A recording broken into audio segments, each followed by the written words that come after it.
Hello traders, John at StockBookie.com. Today is April 14th, 2017. This is our live session. We're going to go through the usual suspects, the SPY and all that good stuff real quick. And then once we get started, punch in a symbol with the dollar sign. We'll take a look at it. We'll go over the charts. We'll go over anything, guys. Just punch in the symbol. Hey, what's up, buddy? And let's get started here. We did the nightly video yesterday, and we talked about this, so we'll just sift through these and just get on our way here. Again, punch in the dollar sign symbol. Let me know what you're looking at or what you're looking to trade, and we'll go from there. So, SPY daily chart. Again, some pretty nice selling towards the end of the day yesterday. The volume still kind of sucked, but we're looking at this support level down in here. Let's see what happens next week. For all I know, we have a short retrace. If you do pull this off, though, guys, I was looking at this last night. Put a short-term retrace in here. We still are below the 750 on a shorter-term retrace. So got it. Getting a little interesting here, guys. But again, watch volume next week, and then we'll take it from there. That's the SPY. Nothing wrong. But the one thing that I noticed, and in the day close, they closed it at the low. I mean, somebody wanted out. Again, 92 million kind of sucks. I want to see 192 million, guys. If we start getting 150 million next week, and this thing starts really going, you better watch out. This thing's going to go down. But again, we do have support coming up. Again, buy the dip, the routine, guys. But, this could be the one time where it doesn't. And I'm still thinking 200 MA down here, guys. And if it really starts to rumble, we'll have to see how this thing sets up. Again, though, good support down here. Got to take it one step at a time and go from there. IWM. Hey, what's up, everybody? How's everyone doing on this day off? It's actually relaxing for me. Not trying to find trades. I'm at my shop right now hanging out. So let's get through the IWM. Again, you have good support coming up here, guys. You did close below this pivot. We're going for this low, possibly possibly next week. Again, it's still they got everyone conditioned, even me a little bit, guys. So I mean, every time it goes down, it's got to go up because this is what they've been doing for 7-8 months. So I still got to see more volume. Again, support here, support down in here. If bullish, you got to get back above the MAs. You know the routine if you watch my videos. The Qs, even the Qs, kind of breaking down a little bit. Not breaking down, but man, this is looking pretty good right here. Getting everyone on board. Everyone's buying Facebook and the FANG, and all of a sudden, 3 days of slipping. We still came back to this low pivot. Closed below it, but we are kissing the 50 MA. We're right above it. So again, what I'm looking for, possibly a gap lower and then going back to double bottom on all these indexes. That's what I'm looking for, guys. And then we'll see how it reacts towards here. And you still have a lot of support, gap fill. But honestly, at the end of the day, not Monday or anything, I think we're going back to the November lows right in here. And this Trump rally was just a bunch of crap, guys, in my opinion. And, let's float it up on low volume and tell everyone it's great. Then earnings are coming up, guys. It's going to be really interesting with the earnings. Again, if you're in my positions in any of the stuff on StockBookie.com, make sure going into earnings, if you're not in the money, chisel some off anyways. If it goes down, perfect. Make sure you have a 5% position of your total portfolio, not a 10%. Just in case it goes up, just have room to add. And if it goes down, you have the 5% position, make some money and go from there. We will possibly be trading more options. I'll be posting some stuff on that. But again, I'm looking for a couple of guys with options. And, just let's bring more people to the live session, have a better conversation. And eventually, guys, I will be in maybe go to meeting where everyone can talk, everyone can share their screen, and we can have a great conversation and a great live chat. So that's something in the future we're looking to do. And maybe even like live streaming, for the hours of the markets and get some different people on, different perspectives. Fundamental guys, maybe. I'm looking for more technical guys and some option traders as well, with whatever they're bringing to the table. So, but the Qs, guys, we're right here at the 50 MA. Let's see how this thing reacts. The DIA, same thing. Same thing. This was a pretty tight pattern here. They popped everything up. Boom. This is when we added some puts on that pop. And we sold most of the puts on Friday. We still have a couple positions in puts.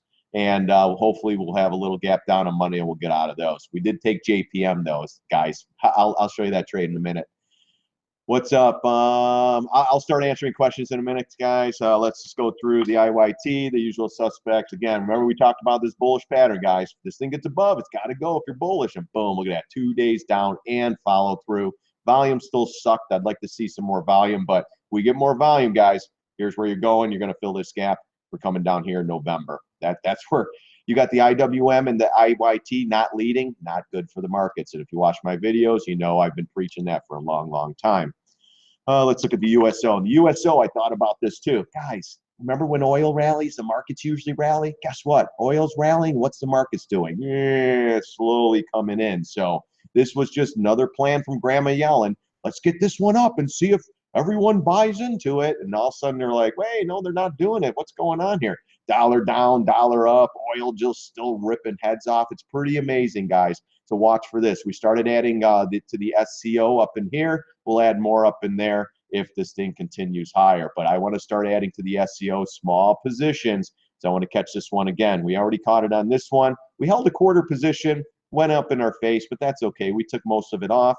Again, we're going to start at, we started adding here. We go to StockBookie.com. It's on our position sheet. We are all short in the market, every position we have out there. We will be long eventually, guys.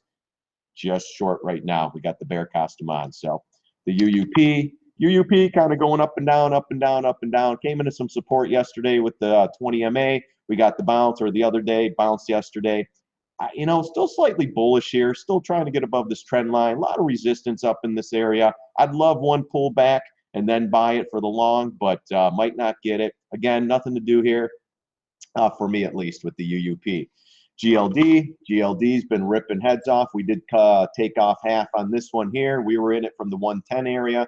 We took off half right around 122.20, I think it was, or 30, something like that. So if this one continues up, you watch my videos, you know what we're looking at. High pivot here. We'll probably take off a little more here, and then we'll let the quarter position hopefully run up into the 130 area. Again, I don't know if it's going to get there. We'll see. And then JNUG, everyone's favorite, of course, which, you know, I don't trade because it just has a mind of its own, but pulled back yesterday. I'm thinking some profit taking yesterday on this. That's the reason why it went down. But again, someone was saying it's the junior miners, and I don't know. I can't figure it out, though. But if someone knows, send me an email on this one or make me a video. But we're back below the 20 MA. I still think this is slightly bullish here. You're still in an overall bearish stance. But again, I follow gold.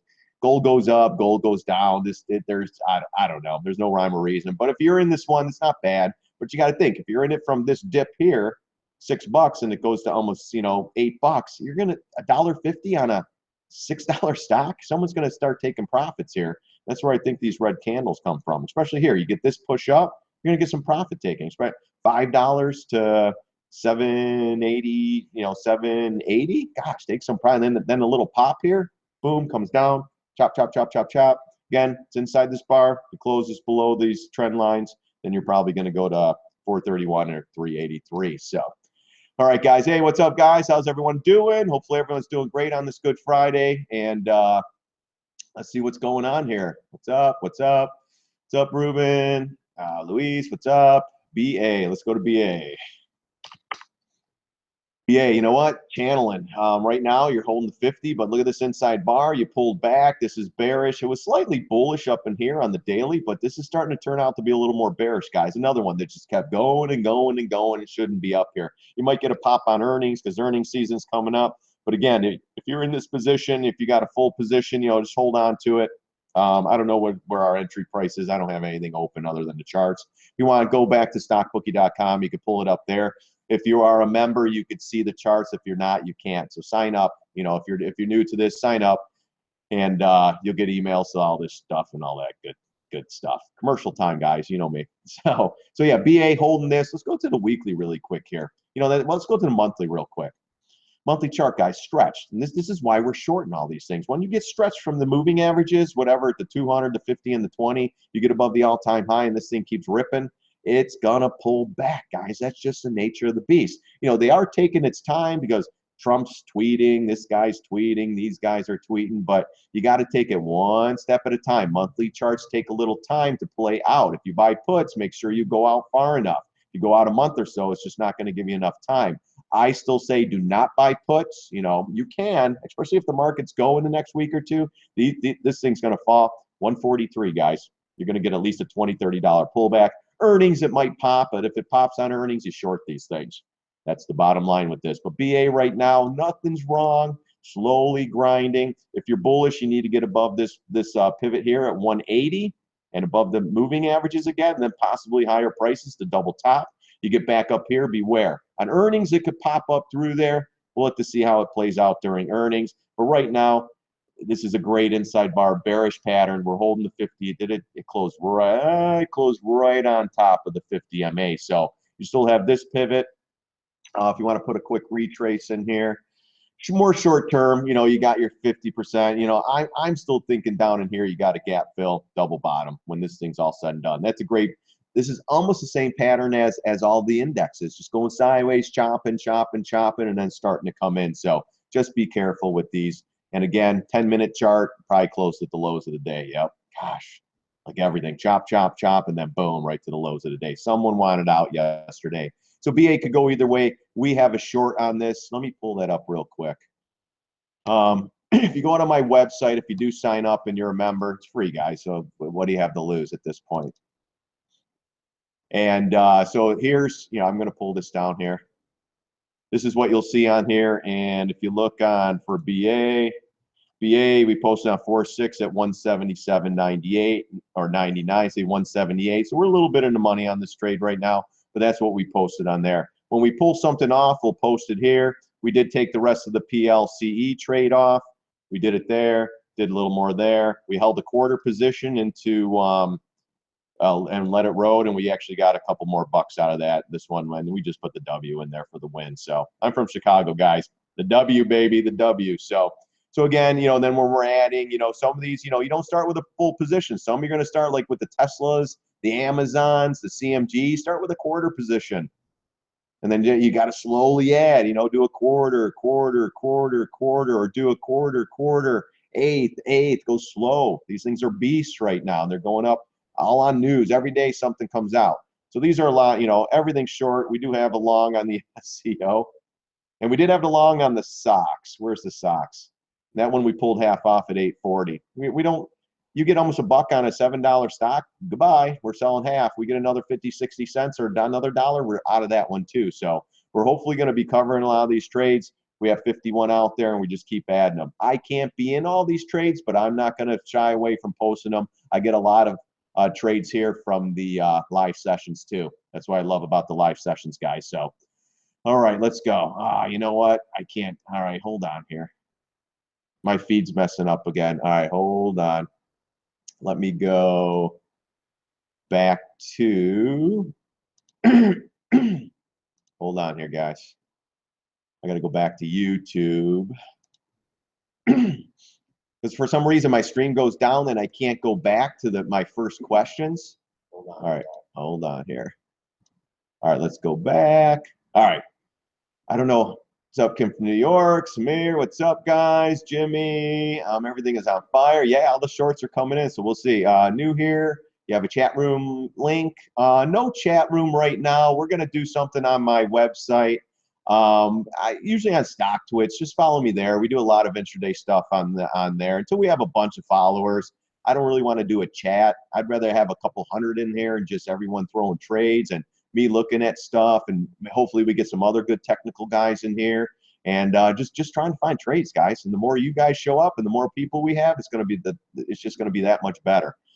But yeah, BA right now, just hold tight. If you're short, rock and roll that trade. I'm just trying to see, where was the BA trade? Nice. Okay, BA. All right, there you go. Everything's on fire. New to the chat. Yeah, we don't have a chat, Jimmy, yet. We're looking to do something like that in the future. Isaac, what's up, buddy? How low CMG and Netflix can go? All right, let's look at that.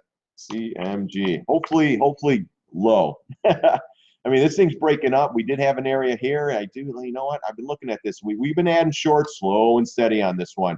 I don't know what's going on here. But right here, to me, is going to be a very good area, guys. You know, they've been pushing this thing up on hopes and dreams and coupons and everything else they're trying to throw out there to get people to come back. But in the meantime, there's some new restaurants coming. Let me look here. You still have the 618 and you still have the 750 retrace on this big breakdown bar on the weekly. We could possibly keep going up. Are they ramping this thing up into earnings? Kind of like it looks like to me like Amazon's coming in, Google's coming in, Facebook's still okay, Netflix is pulling back a little bit. This is the only one running up into earnings. Everything else seems to be pulling back. This one was a little bit strong on Friday while everything was selling, but apparently they might have need option prices up above here, so we'll have to see. Again, for this one on the weekly, I want to see this one continue up next week and get up into this area and close. Then we're probably looking at 500. That's why on these trades, guys, you got to go small positions to withstand, a 50, 60 point stop out. Because, even 46 would be a 10% stop out on a 10% position. If you do half that, you can withstand a $95 stop out and still only lose 10%. And honestly, on the weekly, it could go to 536. We'll have to see how this thing reacts. But right now, it's still going up, not bad. Daily chart, we're into some big resistance right here. So we're going to see how this thing handles next week. That is CMG. And, came up, went up, straight up. Nice little bullish pattern. Came retrace nice and pop up again.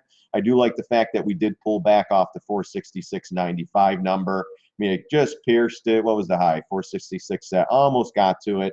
Came right back in. I got to see more evidence on this thing's going up. It's getting a little bit stretched on the 20 MA on the daily. Let's look at the monthly real quick. Monthly's not too bad, but look at the monthly, guys, right into the 20 MA here, and that's going to be big as well. So a lot of resistance up here, and you're still inside this bar. Yeah, you closed above. This is a monthly. I got to see on the close on the monthly, but we're in the big resistance up here, guys, for Chipotle. So if you're short, just hang on to this. If you're long, tighten that stop. Doesn't mean you still can't go to 500 area. You get up here, 500, 523, you got to tighten that stop up. This is where you broke down, so beware of Chipotle, guys. Had a nice run, though. You can't knock it. I don't know why it's running, but for me, it's probably options, and someone put some big bets on, and they needed to go up, period. That's usually, and light volume, guys, these guys can make stuff do whatever. Now, Netflix, on the other hand, look at this. So we come back in. Everyone gets bearish, of course. They buy a bunch of puts. I'm sure it goes right back up in their face. Not one day, but 4 days. Goes back to double top. Never gets through it. Comes right back in. Bearish pattern setting up, guys, for lower prices for me. Earnings coming up, so anything can happen. But I want to see where that trend line comes from. Yeah, look at this. Connect the highs, connect the highs. That's pretty much where we went into on this. And it's pretty much just a bullish channel going up and down, up and down. Market sell, guys. I still think Netflix is going to 118. We're going to fill this gap around 99 bucks, 100 bucks when it's said and done. We remember back in the day, guys, when it was down here. Let's take Netflix out of NVIDIA and trade it with NVIDIA and put it in the FANG because Netflix is just a turd. Now Netflix is up here and everyone's like, oh my gosh, this is the best stock ever. You got to keep buying. Now, time to buy around 100 bucks. Again, if the markets keep falling, this will fall lower. When we're going to be buyers here and go long, we got to have the markets going up. You got to go with the wind at the back of your sail, not in the front, pushing you in the face. So again, that's why we're shorting these markets because everything's at the highs. Yeah, it might go higher, but how much can it go higher? It's not going to go up another 50%. Maybe on earnings, who knows? They'll probably have powerhouse earnings and all this stuff. My guess is we'll get good numbers. So kind of like the banks and all this stuff's going to be going down and everyone's going to be like, I don't get this. They had great earnings. Yeah, but what don't you get? If they had great earnings, that's fabulous. But when you get a stock that runs and runs and runs and runs, and even from the lows of 2016 in July, look at this run on this stock. It went from 84 to 150. You better have good earnings. So that's the problem. What people don't think. You have mediocre earnings or okay, they're going to dump it out, and that's what people are doing right now, guys. It's distribution at the highs. That's what's going on here, guys. Your turn, my turn, your turn, my turn. All of a sudden, everyone runs to the exit. Next thing you know, this is a $118 stock again. Again, gap fill, 118. You have some gap fill down. Oh, look at that gap fill right there. Ooh, I can't wait to go long in these markets, guys. So I hope we get a nice pullback so we can load the house going long, and when it goes back up, we'll short it again. That's what we're going to do. All right, so Netflix, so hopefully that helps you. Yeah, Netflix, honestly, I'm thinking we're going back to these November lows with a lot of these things. And the market give it up. The SPY, the IWM, the Qs, they all give it up, guys. All this stuff's going to fall like a brick. Seen it before, and it's going to do it again. Let's see here. Thanks for the info. No problem. Hey, what's up? John, J Nug, and J Duster leverage ETFs, so they rebalance every night. Can be analyzed technically. Yeah, I look through it, Samir. You know, I do it. Yeah, I get that. But, you know, I follow the GLD. GLD goes up. Those should continue up. We sold half of the GLD down up in here. You know, we're looking up in this area. But like I told you, know, I do the J Nug videos at night. And yeah, it really, you know, it really just doesn't have the mind of its own. You know, gold goes ripping, you know, and like I said, it rebalances. I'm thinking people are taking profits up here, so that's why it's going down. You know, you get a stock from 6 to 8. I mean, take some profits. That's a $2 profit on a $6 stock. That's pretty good. And you know, these guys are doing it over and over and over. So if you could catch the highs and the lows on this one, it's a pretty good vehicle to make cash. But then days like where the gold's up and this thing's tanking, it's like, what the hell is going on here? Dollar sign actually looking to get bullish FDA approval. Yeah, see, Zach, I don't follow any news or anything. I'm a technical guy. I mean, I can look at the chart, but news, you know, that's great. If it goes up, perfect. But for me, I don't play stocks because of news. But let's look at it overall. You know, you do have, it looks like I looked at this one before, maybe a while back. Right now, you know, if you took the big retrace here, you know, if you're in this one, you know, if you're in this one, you're getting, you know, if you bought it up here, you're getting murdered. But let's see if it came into a pivot or anything. Probably on news, they popped it up or whatever. Actually, you know what? If you take the bigger retrace, I bet you it's a blue line. Yep, blue line. There's your blue line from the top right there. And that's one of the reasons. Then you have these top pivots. That's the other reason why you stop. But you came right back in. You're coming into, you know, these double bottom pivots right here. This is going to be pretty big for the stock to hold. If it cannot hold this area down in here with the 750 from the higher pivot, it's going to be a $4 stock. If they get news, it'll probably pop right up. But if you're in this thing trying to, you know, buy the dip, here's your low level right here, 439. And if it has bad news, you got to play it like an option. If it goes to 0, then you're not going to get kicked, you know. But if it goes up, hey, you got a position. You know, if you're willing to lose $5 grand, then buy 1,000 shares. If you're willing to lose 1,000, then buy 250 shares or 200 shares or whatever 1,000 is going to buy you, 150 or whatever it is. But yeah, I mean, if this is a news-driven stock, it's really hard to tell. Apparently, something happened here. You're coming into some support, but at the end of the day, if this thing keeps going, you're looking at 439. So just be careful with it. You know, news is great, whatever. It's kind of like Tesla. He's building semi trucks now, and the thing goes up. It's like, oh my gosh. You can't make this stuff up, guys. UAL United, it's not falling much after the news. Even Love fell more than UAL. Yeah, you know what? But the problem is, you got to think, guys, with UAL, it's already been falling. You know, it came down in here, popped up, and then boom, it's coming right back in. But you know, we were short here. We covered down in this area. That was a good trade. Popped right back up. But you know what? Again, it's news. You know, it's UAL. It's still a good airline. They're still doing stuff. But this is the thing I've been looking at. You know, you have a nice bullish pattern. This thing starts to fail. This is where UAL is going. $61. You're going to have some support down in here at 64. But at the end of the day, if the markets really go, it's going to be here at the 200. Then you have some gaps to fill too. You know, down below. But you know, one step at a time. If this bullish pattern fails, overall it's bearish, down, sideways. But you got a little micro bull in here that's starting to give it up. So be careful with this one, guys. This one starts to come in, you're going to $61. Markets start to fall, it could possibly go lower. Weekly chart, let's see. Yeah, look at that, 59, even $59. $61 to $59, you have some good support. If it really starts to crack, then we'll have to reevaluate and go from there. Love, is that one going to? Love, yeah, Love's pulling back. Is that the all-time high there? It's got to be. Let's see. Yeah, look at that. I mean, yeah, maybe it should just go higher. That's why if these things have earnings, how high are these really going to go after this had a, you know, move from 35 to $60? If they have good earnings, really, is it going to really go that much higher? This is the float, guys. No volume, cheerleading. Oh my gosh, it's never going to end. It's just going to keep going. This down move sideways right here on the weekly, that's nasty. I'm telling you, this will be back to $35, guys. Mark my words. Especially if the markets start dumping, you better look out. This pattern here, look, little topping tail here. If they would have retraced this one up, boom, right back down, going sideways. See how they pop it up? Let's pop it up and get some more line. Look what it did. It filled the gap right there. There's a gap right at 54, 56, 41.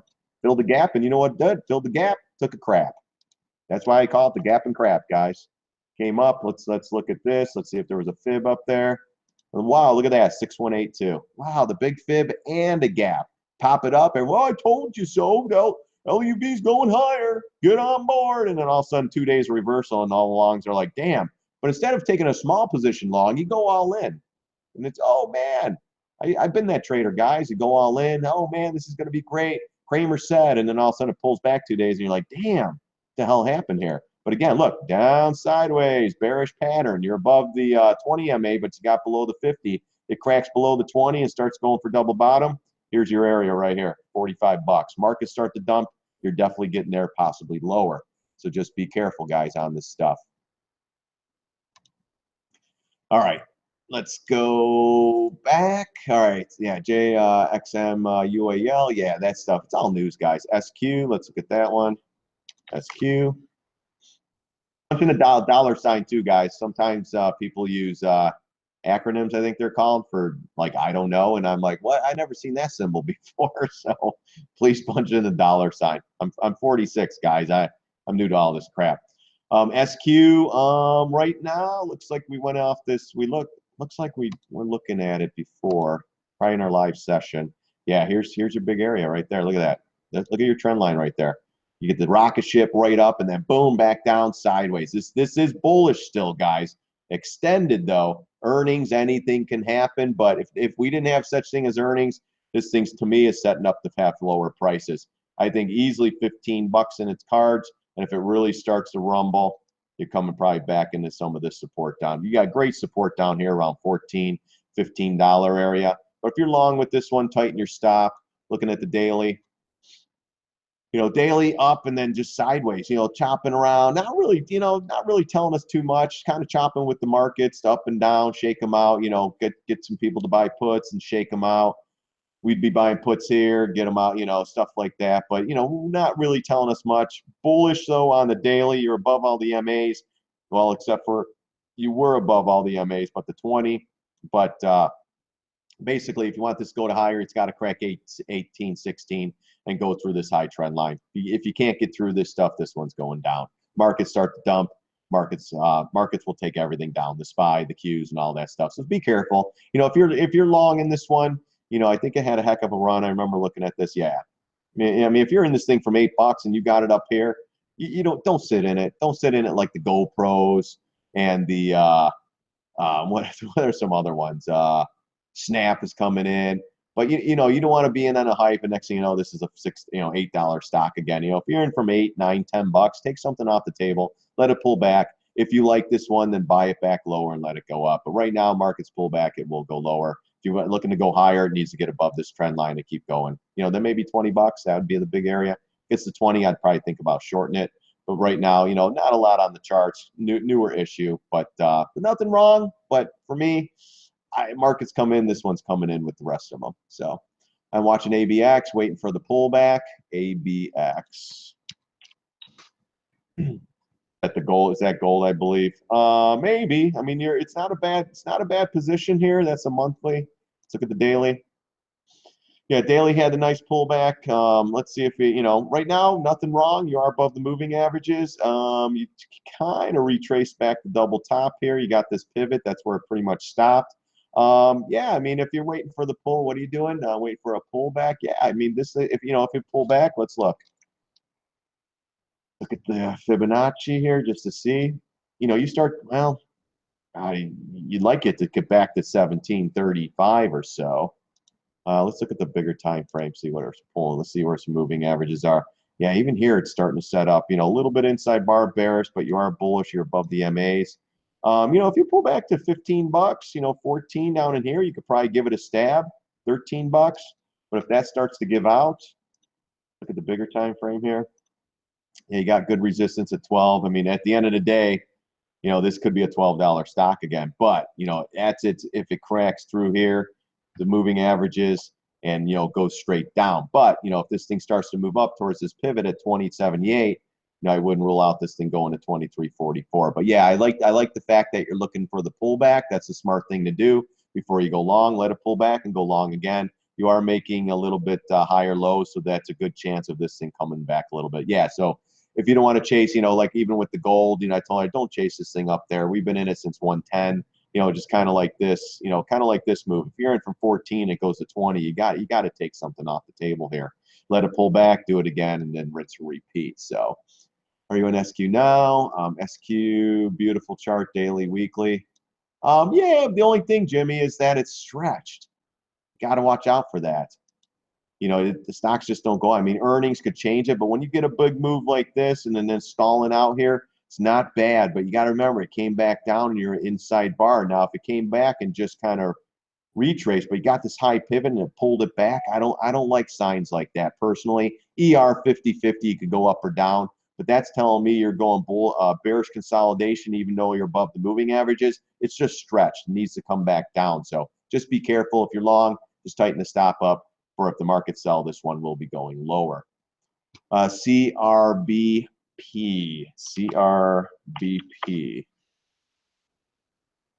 Yeah, look at that pullback. Nice. Again, look at these high pivots. We talked about this. Boom, boom again, straight back down again. Jeez. Just can't get above those high pivots. News may be driving this one up and down. I'm not sure, but look. So it comes in, comes back, great retrace. This is where you got to short it. Comes right back in, retrace again, you short again, comes back in, almost a gap fill, pops up. Yeah, this one's just crazy, guys. But look at this, right back to these high pivots here, and boom, right back down. 200 MA on the daily's holding this one up. This one continues sideways here, and this, you know, the the 20 MA starts curling down. This one's setting up for lower prices, guys. So be careful. It's only a $6 stock. You know, this is what I'm looking at too, and this is, wow, look at this. It's below there. You need, if you're long in this one, you need to get above this trend line and this green line here, period.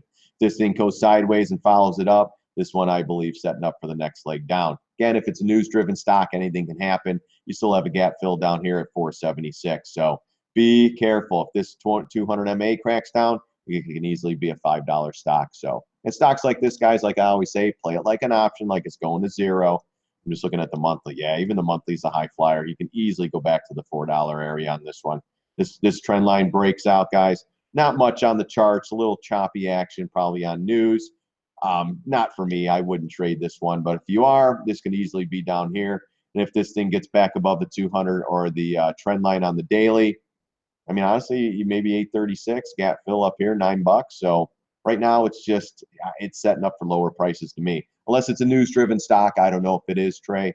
But just be careful. If you're short, you know, just tighten up those stops on the short side. If this thing starts to give it up, you probably go to at least $5, maybe a little bit lower. Markets start to give it up, maybe lower. But here's your line in the sand right there. You got to get back above here if you're bullish. If it stays below there, consolidates, you have a good chance of this thing falling. Markets give it up. That's going to even help the matter out of the lower prices. So, so you got to be careful with that. So, Brian, how's it going? John, how do I see that at the site? You got to sign up for the membership at StockBookie.com, and then it's under. Hold on. Let me pull it up, guys. I could type it right. So you go to the site, and once you're a member, you got select category down here, and then you got swing trade positions. If you're not a member, it's going to come up like this. Then you just register, and it's free. So, and then everything, guys, you got the live streaming, you got the trade position. I'm going to be doing more swing trade positions, analysis on these things. So, or swing trades right here, and then the technical analysis video. It's only this. We'll have a chat thing in here eventually and stuff. I'm only one guy, guys, so I don't want to, you know, just keep punching up stuff. But once you get in here, I'm not signed in, so you'll get to this a spreadsheet like this. And these are all we started a new one. We got a lot of stuff on Twitter. If you're following the trades on Twitter, you know, if you're in the money on some of those, pull them off. Some of them are out of the money. Panera, we got smoked on there. If you want to cover that one, we did add a trade on here at 4.3. We're getting smoked on this one. Our average position was 298. We're upside down maybe 13, $14. I added a little bit more after hours. Still out, you know, still not a. I don't know if the news is done on this one, but yeah, I hate this shit when they're doing a buyout and stuff like that. This was such a good area. I've traded this one a number of times for some nice gains, so it really doesn't matter to me, but it just sucks. But that it's a loser. I mean, actually, it's still not going. I don't know if it's going to disappear as Panera or what's going to happen with the shares. We'll find out as that day comes. I might just end up cutting it and just saying, you know what, I gave it a shot. So, all right, let's go back to the feed here. That's how you do it, Jimmy. Yeah, you got to sign up, and then there's a little thing on there. All right, let's see. Momo. Momo, yeah, look at that. Let's go to the monthly chart. Another high flyer, maybe. Oh my gosh, yeah. Jeez. Yep. Again, not a lot of technicals, guys. If you're long, I'd be tightening that stop. If you want to give this one a short, you can. Just make sure you go light. It could go to 50 bucks, but again, this is a high flyer. It's going to take some time. Volume's not bad on this. Well, let's go to the daily. How's the volume on the daily? Yeah, volume's not bad. Kind of news driven, it looks like. But yeah, you got this little tail here on the daily. This could possibly be setting up for lower prices. If you want a short Momo, you can up here, but just expect it could go to 40, 41. It could even go to 50. Just don't go crazy with the position. If you want to buy puts, you can.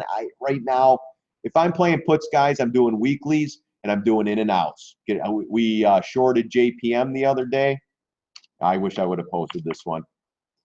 Got some puts over 100%, guys, on the puts in one day. It was such a good. I'm still in a couple options right now.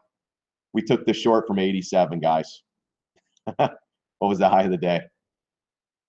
86.99. It was like, all right, I'm going to I started adding up here a little bit, and if it was going more, I had the room to add more, but I took enough options to play a good play, and boom, look at that. Look at that tank. Good earnings, guys. Look what this thing did. It did this one before too. So yeah, this was over 100% on the option. We also had the SPY and the IWM, and those killed it too with options as well. But again, we're out of most of them. We have small positions left, hoping for another little gap down Monday, Tuesday, and we'll cover those and then look for the next trade. So where do you meet? Let's see, Momo. All right, let's look at Adobe. Adobe Center move it all. Yeah, Adobe. You know what? That thing just keeps going up and up and up. Adobe, we do have a short position on that. Its time will come, guys. Look at the monthly. Just another high flyer, guys. When it gets stretched like that, this thing will be $100 stock again. Maybe 105. But again, if it pops up on earnings, you got to short it. That's the bottom line. I mean, this is another one to just keep going and going and going. It's Adobe, guys. Come on. It's got to be good. So we are shorting this one as well. Our average position's at 128.29. So we're a little bit out of the money. Not a big deal. Let's see here. But Adobe, yeah, short this one. Again, going into earnings, don't overload the boat just in case it goes up. You gotta have room to add more in these positions, guys, just in case. But if you're already in a 5% position, it tanks. You're already in it making money. If it goes up, then you've added to a full position. Go from there. Just make it easy, guys. I'm too old for this crap to be stressed out every day. I just put on positions, set them, and forget them, guys. I wish I could be in all 51 of them. But my sizes are small, guys. I'm not a millionaire, far from it. But I like to spread everything around. Even if I had $1 million account, I would be in all these positions with maybe $20,000, $30,000, nothing big. Just spread them all apart. They come in 5, 10%, guys. That's $1,000 here, $2,000 there, $3,000 here, $1,000 there. So what? It's less stress. Make sure you're not loading the boat on a lot of these, like the CMGs and the Amazons. They're tough. We did write calls on Amazon. That was a great call, and we did pull some off on Friday for night. We wrote calls at 35, and we took some off at 19 bucks. So those are coming in real good. But yeah, Adobe. Look at the markets though. The markets start to fade, and look what happens to Adobe. Markets go down. It's all going to be a market trade, guys. Markets tank. Everything's going lower. Look at this. Look what they did. I mean, this is the time. You got to short it here. They pop it up on earnings, I think it was, bring it right back in, retraces to the highs, gets everyone on board. Oh man, here we go again. Everyone buys puts here. They squeeze them out for 2.5 weeks, and they hold it for a week, and now it's starting to slip. So still, puts are tough on this. Go out far enough, buy yourself some time. Again, though, if this thing drops, you make money, you get the hell out of the put. Okay, because if the markets stay buoyant again, you don't want to be in these things if the markets go nowhere.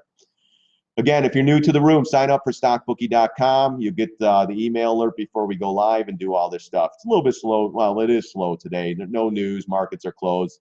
We'll be doing stuff more at night too. Like I said, I'm going to bring in a couple more people, you know, with only not only me talking, and just want to build a great community, guys. That's all we're doing here. Hi, John. Hey, everybody. What's up, Jonathan? What's going on, bud? So where do you meet? We don't meet anywhere, guy, Jimmy. We just I just sent out emails. Like today, I sent one out like 45 minutes before to all my people that are subscribers, and you know, and then an hour later we do it. I'd like to do it a day earlier. Like if we do it on a weekend, I'll do it Friday night or Saturday night for Sunday. Today was hard. I'm still working here. I had a couple things I had to wrap up. My kids are with my mother-in-law. I got 3 kids, guys. I run a printing company. I'm trying to do this trading site. I coach three I volleyball, base, or softball and little league. I'm spread out all over the place. So, you know, when I have time to do this, I love trading, guys, and this is why I do the live stuff. So, but Adobe, yeah, you crack through this 20 MA, you're going to fill this gap. Again, I think, you know, 200 MA on these. That's my target for a lot of these things, guys, especially if the markets start to roll over. So be careful. But no, we don't really meet anywhere. The chat thing we'll start doing more possibly on the StockBookie site, but I'm doing the website on my own, guys. I'm gonna have to look into that. So Alta broke long term, 6-month ascending triangle. Alta, yeah, we're short Alta too. Again, these are stocks we shorted a bunch of times. You know, so for me, it's just another trade, guys. We shorted here, we shorted here, we shorted here. This one was epic, guys. We took a swing short and an intraday. Intraday, we got like 12 bucks, 13 bucks. And the swing trade, we were out that day for, I think, for 22 bucks, 23 bucks the last half. And our swing and intraday was done. Usually, you know, if we sit in them for a month, couple weeks, that's fine, 2 months. This one was a day. This was one when the CEO came out. My stock is the best one in the world. You have to buy. And then it got up to this breakdown bar right up in this. I was telling everyone, short it. Go back on StockTwitch. Short it. Yeah, you're an idiot, StockBookie. This thing's going higher. Bam. And I told everybody, this is where it's going. Even right here, it's going to double bottom. Went to double bottom, bounced right up. Bam. Broke through it. That for sure I thought was going lower, and someone protected it right back up. We shorted again. What do you do if it comes back up into this area? You got to short it. So, yeah, hold this one. Earnings, I think it's going to be a little bit worse this time. Nice inside bar here. It did crack below the 20. This one's going to start breaking down, guys. It gets to this gap fill around 250 or so. We'll chisel a little bit off. I still think we're coming down here to 228, possibly lower. I'm a bear right now, guys. And then, let me show you. If you're new to the room, I'm gonna go on the SPX on this one. SPX, I don't have a lot of crap on there. And the reason why I'm short, guys, and I'm gonna explain it to you. I'm gonna open this one up a little bit more. I might as well just open it. We're not gonna use the 10-minute today. .com boom, housing boom, the federal out of control printing money, QE 1, 2, 3, Operation Twist, whatever else they can get out to make these markets go higher. We're starting to roll over a little bit on the monthly. It's still too soon to really tell. I mean, as you can see here, we can't, in the housing, we pulled back for 2 months, popped back up, and then the bleeding started. We had a nice little rally, then a last little push up and a little retrace, and then down. Same thing with back in here.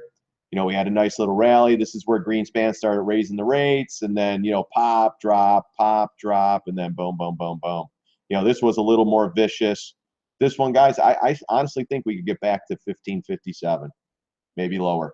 This is fantasy land up in here, guys. Especially the Trump trade, that was really flipping fantasy land. So again, we're rolling over. Let's see what the monthly chart brings on the SPX. If we do close below this tail and close down on this trend line around the 220, 2290 area, that's going to be big. We'll see if we could come in a little bit more. But again, there's going to be areas to buy for bulls. We will try to find those and just take it each and every day. But this is the reason why we're short on everything, guys, especially the high flyers. You can't go long. Markets might go up a little bit more, but when you have Amazon running 200 points in a year and just crazy, crazy bull runs, you got to short stocks. I mean, I love the short. I have to admit it, but I love going long too when the time is right. So, but yeah, back to Alta though. Alta will have its day. And look at the monthly, stretched. 226, guys. Mark that in your calendar. So AMD too, guys. Mark that $9 area, $10 area. AMD bulls hate me, but it's like, hey guys, you could have sold AMD up here. I do this chart all the time too. It's a lot of people. You know, we talked about the 15, 1475. If it doesn't get above there and fill the gap, we're probably going down. As long as it stays above the 20 and the 50, you'll be fine. Got above it and got below, and look what's happening. Right back to double bottom. We shorted here. We shorted on this day on this green candle. We covered down here. We were out. Done. 4-day trade. Boom. Done. I wish it would have popped back up because we would have done the same thing again. I'm just not going to take a chance at 14 bucks when I could short it here at 15.50. If it got up there, then 16.22 is another pivot. But guys, if you're long AMD, I'm telling you right here, 945. That's where we're going, especially if the markets break down. And if that breaks down and we start going lower, we got a big gap filled down here at 633. So mark my words, when you get a run, again, let me show you another chart on the monthly, guys. Monthly chart, when you get a run like this, you got to get a pullback. Let's see how it's starting to give it up now on the monthly. Look at that big red bar. Next thing you know, you're down here. Next thing you know, you're down here. Monthly charts love to go back to the 20 MA. 20 MA is at $6.50. This video is going to make AMD bulls, their heads pop off. I might, you know what? I might buy AMD down here. But you know what? I wish it would have popped up more because we would have been short and we would have got another good trade-off. But again, no position in this, kind of chopping around. But if anything, if you're long, tighten the stop. If you're short, I think you get another couple bucks out of this one easily. So not that, you know, whatever. I still think it's coming down in here, but I'll say at least 10 to 9 bucks just to say. All right, let's see here. How do we see the Excel sheet in Google Docs? Jonathan, you go to the website, sign up for StockBookie.com, and then it's under here. Once you sign up, you go to the right here. Then you got stock swing trade positions. You pop up there. I'm not logged in right now, so once you log in, you click on it, and there's a link, and it'll show you everything. Actually, it's down here. StockBookie swing trade positions. And then there's a little link on, once you're a member, it's not, the link shows up, you click on it and you go right to it. So yeah, so I'm trying to do more stuff, guys. I don't know. I got this site though. I built this all myself. I'm proud of myself, guys. Woo-woo. So, all right, let's see here. Yeah, so that's how you get to those. I had a lot of stuff on the Twitter, a lot of stuff I pulled off. Still those trades on there, I still, you know, some of them are out of the money. As long as you're in the small positions, Jonathan, I know you were taking some of those on Twitter. The Panera, we're getting killed. The Goldman Sachs is almost there. The Tesoro's almost back. The Nvidia is still getting killed a little bit. The JPM's coming in. You know, a lot of the trades, like, again, I'm not in huge positions, so I can withstand some pain on these trades. But I wanted to start something on my stock site, so I started doing positions starting from March. Because here's the spreadsheet. So just to clean it up, I cannot keep track of my Twitter stuff anymore, especially if I'm not in the trade. This is so much easier for me. So I started just posting them on 3-2 just to clean it up. A lot of these positions I got higher positions or shorts out than what I have on Twitter. But I can't, you know, whatever I see, I'm going to keep it. If I could get 100 trades on here, I'll put 100 on here. I don't care. I'm not going to be in all of them. But as soon as I covered the PLCE trade, I was in that one. I'm gonna look at this one and see which one's out of the money the most. I'm gonna put some in there. You know, that's what I'm gonna do. You know, I'm not gonna sit around and not trade. But if I just made a good chunk of change on PLCE, I'm gonna find the one that's the worst one in here that I'm not in. I'm gonna add some shorts to that one. Because, you know, say the MTN went to 200. Shoot, I'm gonna take these profits. I'm gonna add some more at 200 because I can. I'm only in a half position of MTN. I could do another 2-3 times adding to this one. So that's how money management is so critical in these markets, guys. You got to do strict money management. All-in crap, you can't do it. You're going to get your butt kicked eventually. I've been there, guys. I was the all-in guy. Oh, my gosh, they said Apple's going higher. As soon as I get in, they tank it on me. And as soon as I'd go short, Apple goes straight up. I was on the wrong side over and over and over. And after a while, guys, it gets tiring. So I myself, I paid some guys to teach me to trade. I got my own style now. And it's like going to college, guys. You got to pay people if you want to learn. You know, you can't be a doctor if you don't go to college and pay somebody. You know, same thing with trading. I mean, some people are just have a natural knack at it, but, you know, I paid some guys to learn, you know, to teach me how to trade. And that's how I got my style. And then I developed this and I look at the charts. I got a couple other indicators too that I probably won't show you. Maybe down the road if I charge and get members and do all that stuff and do webinars and stuff. But, you know, there's a lot more than just the charts and looking at this stuff. Fundamentals, I don't care. News, other than ER, I don't care. I follow the charts, guys, and a couple other things. So, Zach, looking for a bullish entry. Oh, on that, yeah. So I think you posted that one. I think it was this one here. No, it was like the $4 stock. I think is it SQ? I don't even know which one it was, Zach. But yeah, that's where the bullish entry. Just be careful with that one. That's the one with the news, I believe. I'm way behind on these guys, so it came down on news, gap and crack. Yeah, gap and crap actually, like taking a crap on the toilet. Shop. Let's look at shop. Yeah, shop's another one, guys. It just won't give it up. We did have a position. Let's see. We do have a position on shop. Where is it? I know we took half off though. Yeah, so we had it at 71.95. When it came down here, we took half off at 67.20. That was on 321. So on 321 here, we took it off because we had the pivot and we're coming into the 20 MA. We're still in a half position. I almost gave it some more here. I was hoping that we could get to 73. You know, it's kind of pulling teeth here, but this would have been the place to add a little more. It's not a bad short, though, still. We're in a half position on this one still. Monthly chart is still a high flyer, guys. When this is all said and done, I easily will pull back 10 to 20 bucks. I don't care what this one is. Shopify, yeah. Look at this Eiffel Tower here, guys. And if it really comes in, you'll probably come back to 50 bucks. So easily 10, possibly 20. But we already took off half for a couple bucks. We only look for 5-10%, guys, and we're out. And if, you know, unless the markets are breaking down, then we'll hold quarter positions and let them run a little longer. But shop, yeah, if you're long, tighten the stops up on that one. Hey, Mitch, what's going on, bud? THO. Yeah, we shorted this one a couple times too. Oh, look at that. That's just but it's Thor. They're making Winnebagos. We were shorting up here, guys. 112. 112.60 was our average price, and it's still going down. Oh, I don't think I have that one on my StockBookie thing, though. Let's see. I had that one on Twitter, but that was epic. We did that one twice. Yeah, we don't have it on here anymore because it's already going. Let me look, or did we? I don't think I posted it. No. But yeah, we were short on StockTwits or even Twitter right around. We started adding up in here, but we did short it here too. We got the pullback, and it popped back up. We started adding again, and boom, we're out of it again. But look at that, it still keeps giving, guys. I wouldn't touch this one. Monthly chart, I still think it's around 75 bucks, 65 bucks, maybe 65, 64. And market's got to be going up though. Markets keep going down. This can easily be 47 bucks, 50 bucks again. But look at this, another high flyer, guys. Couldn't tell. Short this one, sure, everyone laughed. Here it's slow, 2 months down now, or a month and a half, red. Oh no, better buy here, buy the dip.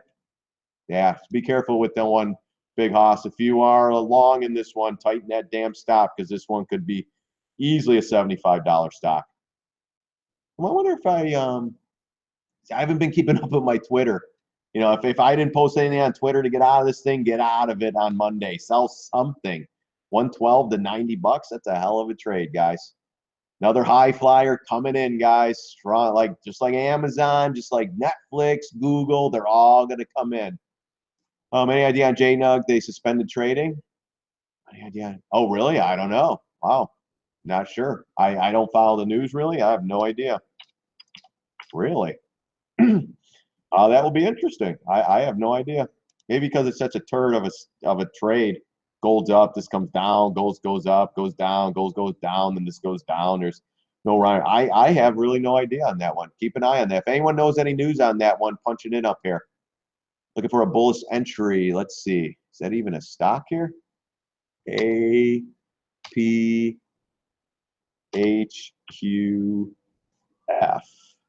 That's the one, dude. Did we just look at that one? Yeah, I think we daily, gosh. Another one. These are just low flyers, man. $5. These are tough. These are mostly news driven stocks. I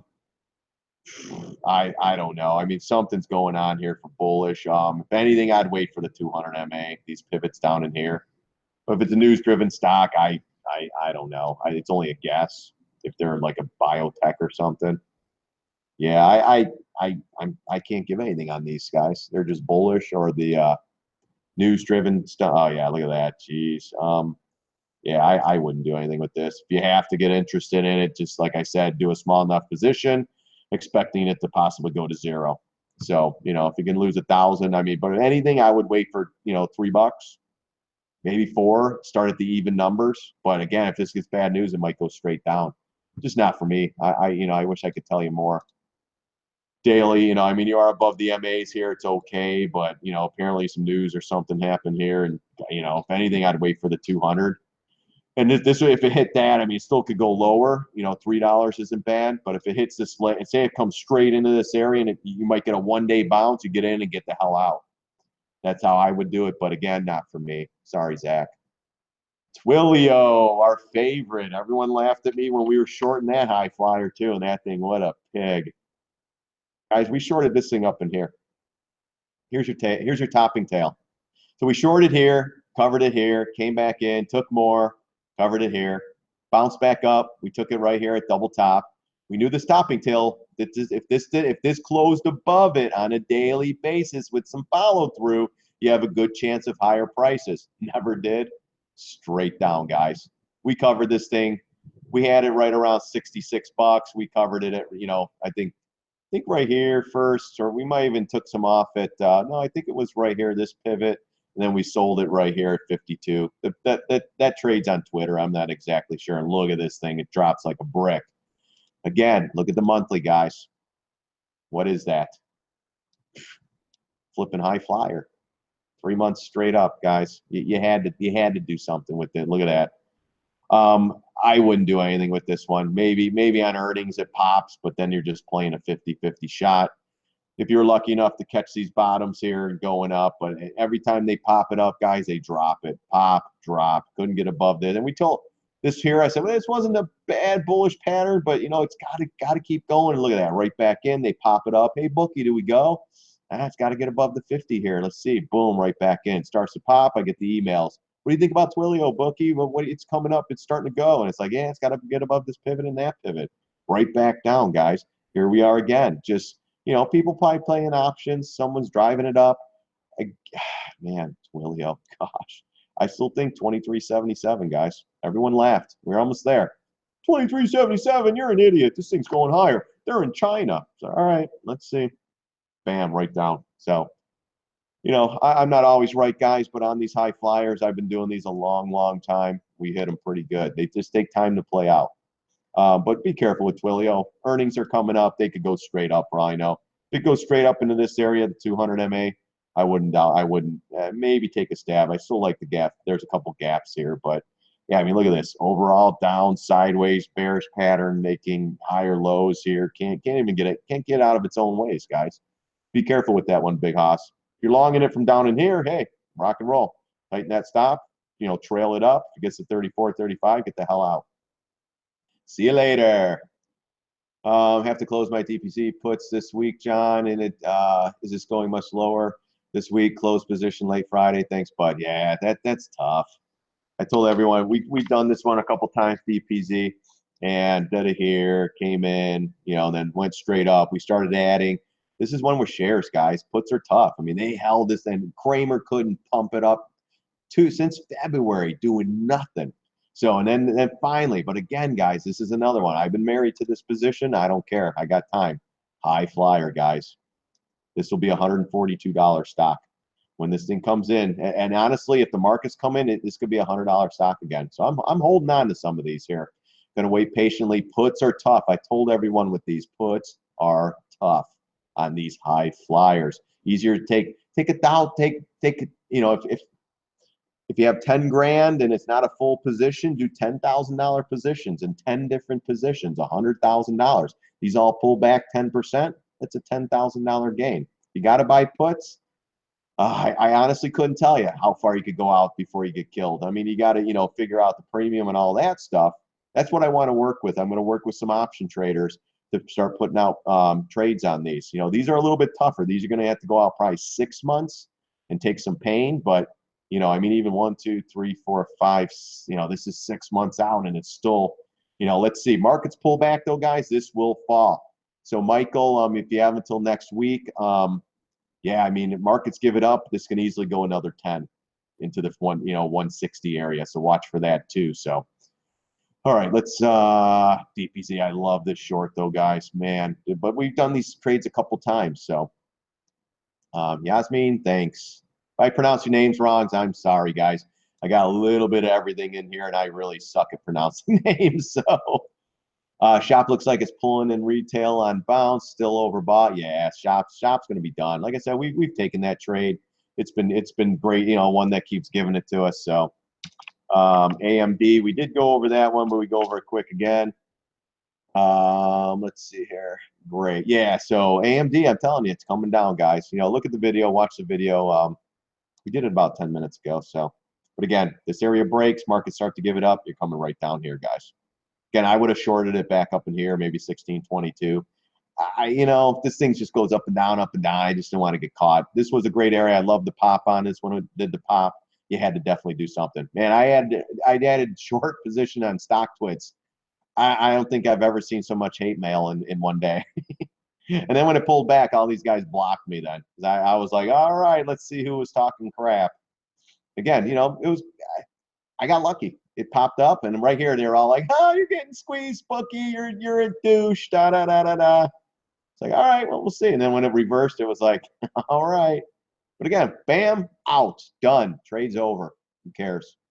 Last week I got stuck on a shutdown interstate for 4 hours. I watched your past live streams all the time. Thanks, Trey. Yeah, I'm gonna try to do some. Like I said, I'd love to do some podcasts. I'd like to get some real strong option players. I am talking to a couple right now. And we just have a round table. We all talk about it, do the podcast, go to it, and let's try to make this a bigger group of people, guys.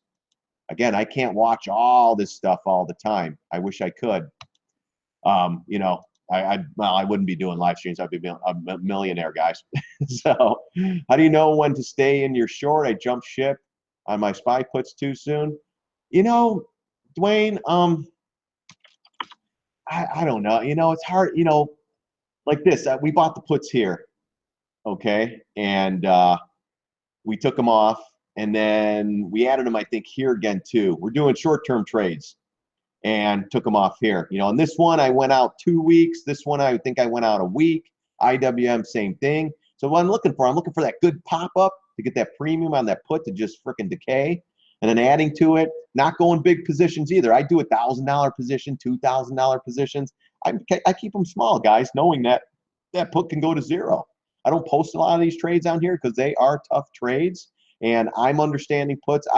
The only thing I used to do was write calls and write puts, guys, and play premium decay. That's what I love to do. On these put positions, I'm still learning, where to go, what prices, this and that. If you buy the premium up here, this is where it needs to close. And I'm finding out more where we could put out some good trades here. I can feel, if we put up puts here, it's 237 with a $2 premium, boom, you'd be in the money big time right now. So I'm still learning this stuff. I'm not lying, guys. I'm a share guy. I write puts and write calls. I do a lot of that. So, but right now, hard to say. You got to really just keep an eye. When we were talking about this bullish pattern, saying, hey, it could pop up when we got this going. But again, we sold. Boom, we're out of most of our puts right now. And holding small positions. But if we get a nice gap down on Monday, Tuesday, boom, we'll be out of all of them. Waiting for that next pop up, and we'll be doing it again. I want to get into calls really, really bad because it's easier just to have light volume and the markets grind up. It's tough to do these shorts, guys. You got to really be patient. You got to really know what you're doing. That's why, I got all short positions. Who the hell shorts these markets? I got 50-something short positions. But you watch, these markets come in. All of them are going to come in one at a time, guys. And then we'll be going long. I don't care. Then you'll see 50 long positions. I'm just trying to do a couple hundred trades a year. And if you could get most of them winners with a small handful of losers, you're making money. That's how you do it. So yeah, but yeah, for this one here, this is where I'll get it. If it comes a double bottom, unless this thing gaps below it. You know, I'm just looking for Dwayne, support and resistance. This thing goes up into support, I'm probably going to get out of the put. This thing goes into resistance. If it goes down to support, I'm going to trim something off, because I know damn well if this hits this area, buy the dippers are coming in and possibly pulling this up. So I'm not going to stick around. I'll sell the put, wait for it to go up, and I'll do it again. And maybe this time I'll go a week out again, another week out, slowly. But again, I'm learning this stuff, guys. I've never really done puts or calls. Again, I've wrote puts, I've wrote calls. That's pretty much what I love to do. But I'm seeing this though. You know, my 100% return in a couple days, and then my JPM over 100% in one day. My IWM, I think, was just a 2-day. Yeah, IWM too. We added puts. This was just a gift, guys. On this push up here, this is where we did puts on IWM right here at the top. Inside bar, bearish pattern, 50 MA. Got a lot of resistance up in here. You got to give it a shot. But we only do $1,000. I think I had six options. Boom, boom, out. That was well over 100. I think that one was 150%. Maybe I don't even know. I don't even care. All I know is when we started getting over $1,000, I took half off. We got the next thing, boom, we took it off. I think it was actually 200%. But it's like, damn, out. I think I actually have one or two puts left on this one. I didn't take it all off. I think. I don't even know. I got so many positions, guys. I got to open up the thing. But yeah, this is what, you know, just like here, up, up, up, up, up, up. You got to do something here on this inside bar. You got to put a put on. You know, buy, it comes right in, sell half. Chisels come in, sell the rest. Out. Can't be sitting around hoping for, this could go 500%. Yeah, it could, but I got my 200%. See ya. On $1,000 trade, $500 trade. You know, at hindsight, I wish I would have put 20 grand into this thing. Then I wouldn't be doing videos, guys. But for me, it's a marathon, guys. If I'm doing 10 of these trades a month for 1,000 a piece, that's 10 grand a month. If I make 1,500 to 2,000 on these trades, that's 20,000 a month. You know, on small little trades, in and out. But I do have to say the JPM, that was epic. I love, and we've done this before on JPM. God, it goes up almost into the 20. It's like, oh, you got to take this thing. That one, that was beautiful. But yeah, that's how I do. I play support and resistance. So, you know, like JPM, if we filled the gap right here, I'm out. I'm done. I'm not gonna, because I know that could bounce. We might go down here if we sell more. And you know, this has been a slow, ugly bleed on this one. We're getting close to being in the money on this one again, guys. But with that option trade, I made really good money on that one.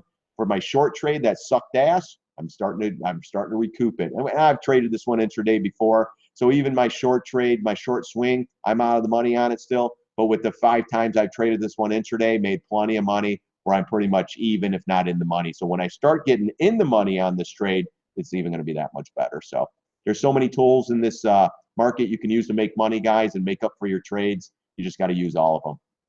You're going to use the 8 MA instead of the 200 MA chart? Nah, I found the 200, the 50, and the 20. That's what I've been doing for 9 years. The 8 MA, I mean, if that works better for you, that's great. But I use the 20. This is the 200, the 20, and the 50. And the pros that taught me how to trade, that's exactly what they use. And these guys work for some big institutions. So let's see. GS continued bleeding expected. Yeah, I think GS. Yeah, that thing's going to get ugly. Look at this nice bear pattern. I mean, honestly, it could pop up on some news or some crap or an upgrade.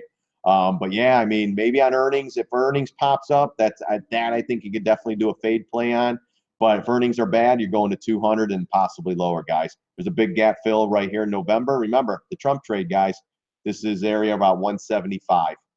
Still, I'm telling you, everything I think is going back to November, October, because it was all fantasy land, guys. I mean, this thing comes in, retraces up. Oh, got to get in. Hurry up. And then boom, right back down. Guys, I wish I would have waited on this. I never thought right here was great resistance, 220. Start pushing up and it pushes. Look at that. 2007, this was the high, 250. You know how many bag holders got stuck in here from 2007 buying? Oh my gosh, Goldman's going higher. Hurry. They were stuck for how many years? Do you think this guy who held the bag for freaking 10 years, you think they're going to sell up here and say, you know what, I'm done? And now, if they didn't sell because of the hype, now it's starting to go lower again, so he's going to be stuck again. All these buyers up here are going to be like, holy shit, get me out of these stocks. Get me out of this thing. If it starts cracking, this is a big area for Goldman right here, 218. If that should hold, if that cracks, we're going to 200 on Goldman, guys, and it might be a fast track bleed, and the markets are bleeding. So, but look at this crap though, guys, right back to the top. If you were stuck in here, I would be a seller going, you know what, I'm going to put my money to better use. At least I'm back to break even. If it comes down, buy Goldman down here, 139, 140. You know, actually here. See where this brings us. Yeah, that's a pretty good area down in this area here. If it goes that low. And I'm telling you, I think this stuff might be going lower. So just tighten those stops up longs and just beware. But yeah, that's an ugly reversal bar on the monthly. That tells me right there, it's leading to lower prices coming soon, guys. That was the question. How do you know? Yeah, exactly. I'm just looking for support and resistance, Dwayne. That's exactly. Continue to bleed. Yes. That one, you can definitely continue to bleed. But again, earnings coming up. Could go up or down. If it pops up on earnings, short it. If you're in it from short, let it bleed. Abraham, thanks. No problem, bud. We see the fibs, but don't know when the run is done. There's a bunch of different things. You know, if this thing's running, say it's running, you know, I'm just going to look at Goldman. Okay, so this thing's bleeding. You know, you have resistance here. Okay, you know, you have a great possibility that it's going to bounce. Goldman Sachs. Okay, you have support. You have the bit. You have this little area here. You know, you got some areas down here, but let's just focus on this section. Okay, so you know it's pretty much going to bounce here, but if the markets are dumping, it's going to go lower. So you want to find the next support. So if the SPY and the IWM continue selling, you're looking for the next support. The SPY and everything starts to bounce when Goldman comes here. Say the SPY's been rallying and Goldman's been falling.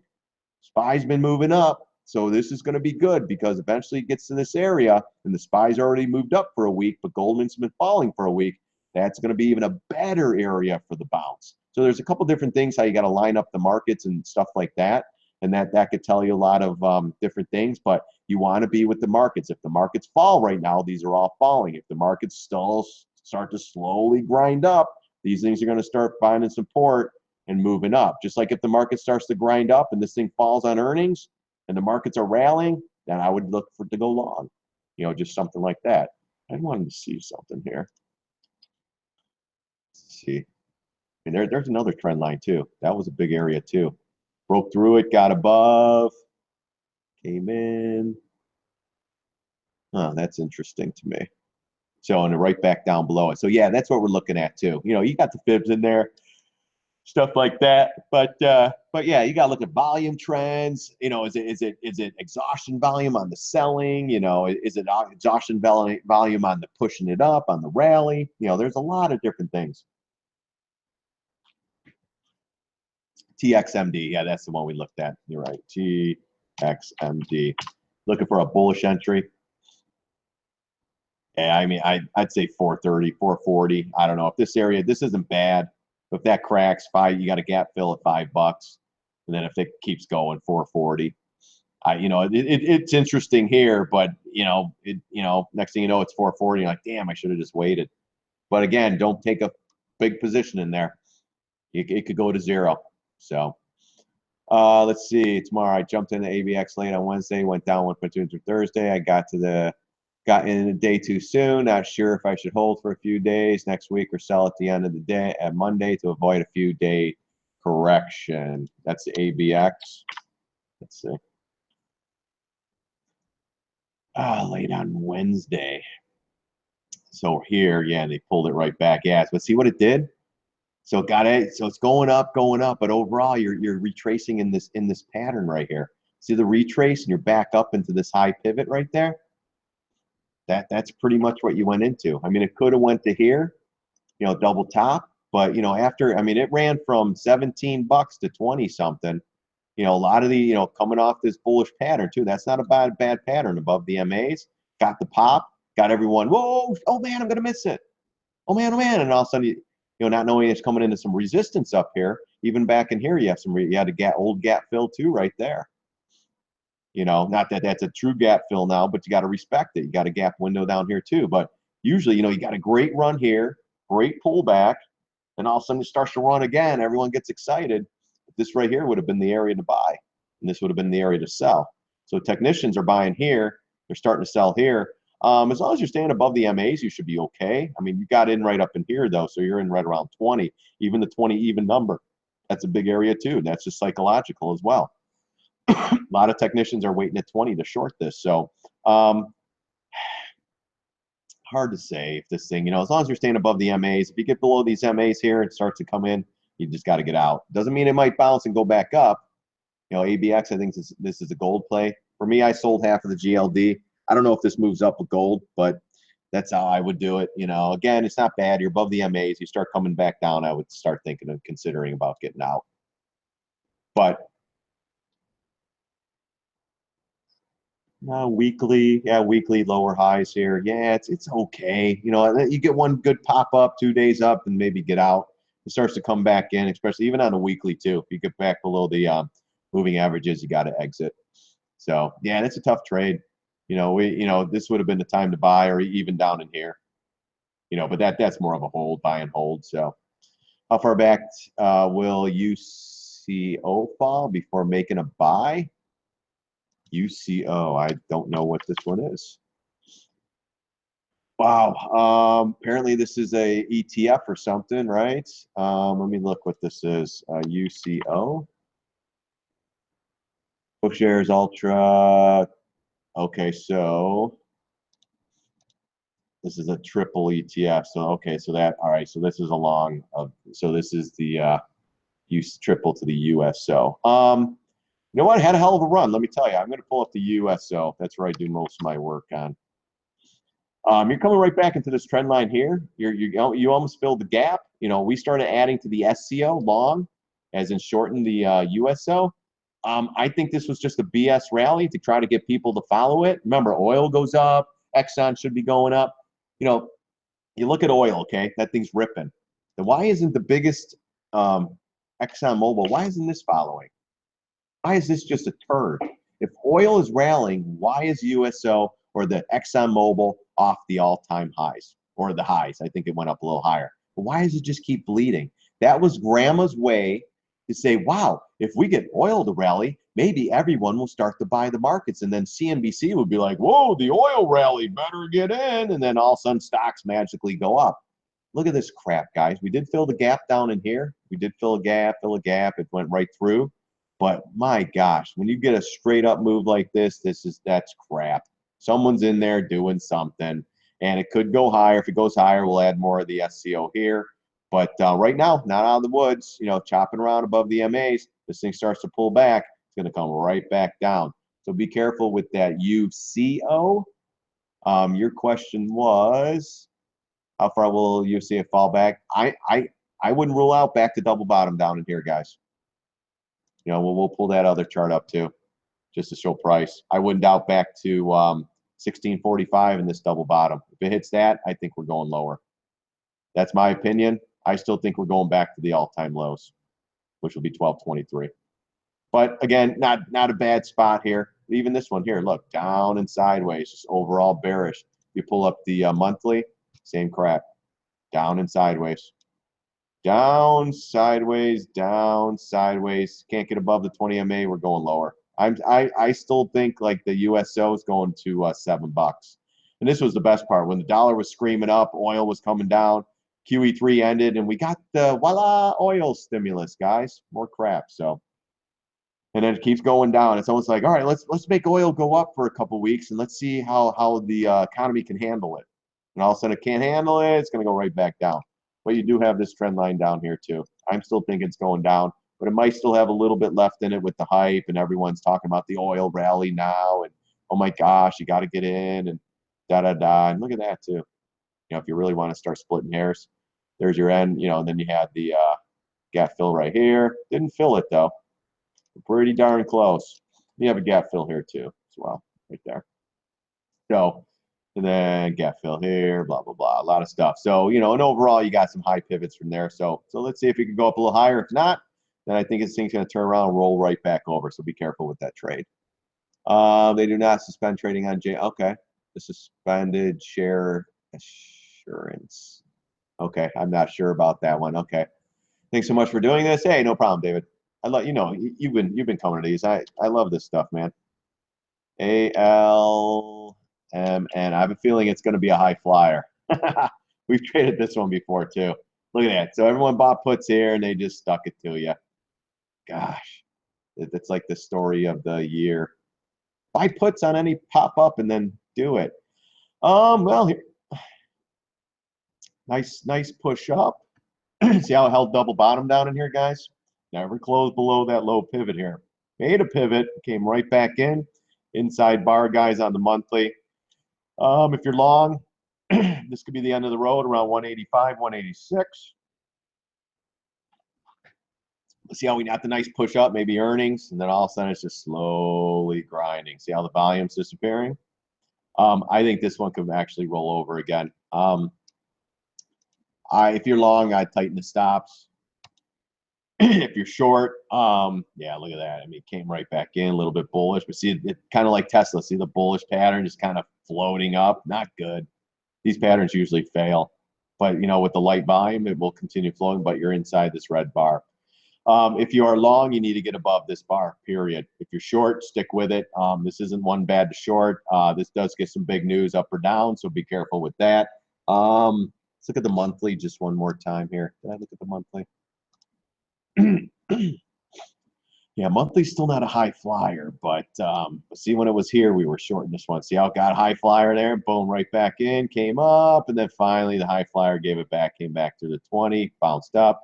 Right now, I think it's just a short retrace, but if you do get earnings and it pops up, I'd rather wait for the pop and then short somewhere around in the 200 area. But if you're short, hang on. If it gets above this red bar, you're probably going to have to stop out. You do have a gap up here too, so just make sure you don't have a big position. But I do love this on the monthly, down, right back up, retrace to the big inside bar, and now it's starting to possibly roll over. I don't mind it for a short, but it could just could be sitting there too. I wouldn't mind a pop up in the gap fill this area and then possibly short it up there. But it isn't bad. Right now it's kind of a 50-50 shot. Watch where earnings are. Earnings, if this thing pops up, then you want to short it. Kim from New York, IGC. Yeah, another one, low volume. See how this thing came up to double top, almost double top into here. Yeah, these are tough. I mean, these are news-driven stocks, guys. Yeah, I can't really make too much of this. I mean, we could take a fib here to there. If they get news, it's going to go right out. 618s down here. You had these high pivots, so you're going to have, you're going to have support down in this area because that's retrace, broke out, came right back in. You're going to, once was resistance, will be support. You have the 20 MA bouncing around, but overall you're down sideways. But if it gets news, you can go either way. But right now it's down sideways. As long as it's holding up the MAs, you're okay. If this little bearish pattern starts completing and starts moving down, then you're probably going to retest down in here. Oh, it's only a 50-cent stock. Yeah, this is tough. It's all news stuff too, but for me, nothing to do on this one. I mean, this was the move. I mean, if you're down from here a couple months ago, you get 80 cents. I'd be done. Comes back in. Maybe if it comes back down to here, maybe. But yeah, these stocks, I don't know. It's all news driven. You get a little bit of news, it pops up, and I just don't play those guys. I don't have enough time to be reading news and waiting for this and seeing what this. I pop up charts, look at them, try to figure out which way these things are going, and try to make a trade. That's what I do. HTB. Let's see. NVIDIA dead? No, I mean, not really. I honestly wish it would have popped up one more time. But yeah, I mean, if this area breaks, you're coming down in here. But if this area, if the markets actually catch a bid, this one could possibly go up. You're going to get by the dippers. They're trying. Every time this thing goes down, they're adding more. Next thing you know, it's down here. And guess what, guys? Margin call. And that could actually send this thing a little bit lower because everyone's loading the boat. Oh my gosh, it's at 95. Oh my gosh, one guy said 200, I think. But this bullish pattern failed. That's going to lead us right to here. But again, doesn't mean it can't bounce up and down during the way. It's not over, but if you're short this one from the 100 area, hold on to it. Another high flyer on the monthly. This one easily could come down to 70 bucks, 80 bucks right into this area here. So just hold tight. Let's see how it reacts at double bottom. This thing starts to crack, you're going to get some bleeding. And if the markets really start to come in, you're really going to get some bleeding. So be careful. That's when I exited my position when you got in. I made 50 bucks. Perfect. Let's see, IBB. Yeah, we're short this one, so stick with it. You know, they're just making it go up and down. Trying to figure, all right, save the IBB. Maybe that will save the Qs. Again, you know, people are talking about a head and shoulder pattern here. It's not the best, not the worst. I have it in here. If it is a true head and shoulder, I still like to see a couple different things other than this. I think it's a weak head and shoulder, in my opinion, but you're still coming down here, inside bar, inside this bar. Look at that, inside bar, retrace, brings it in, comes in. Now we're inside this bar, retrace, can't get above that, can't get above the 50 and the 20. I'm thinking lower prices to come. If this is a head and shoulder, excuse me, guys, excuse me, the price is going to be right at 269.51 and then possibly lower. You got some pivots down in here. But, you know, again, one day at a time. You got the big trend line here. If it starts cracking this trend line, then you're going to head for lower prices. Overall, monthly chart on the IBB is bearish, inside bar. If this pattern plays out, I'm telling you, you're filling the gap right here, 173.90. And that's it. That's if the markets give it up and start coming in and stuff. But that's the part I'm looking at. I'm looking at this pivot to around 200 bucks. So if this big pattern, this ugly bearish inside bar pattern plays out, this thing's going to go downtown Charlie Brown. So just be careful with that one. But if the IBB, if you're bullish, you need to get above the MAs and go for the 300 area again. You know, every time it goes to this 300 area, we short it.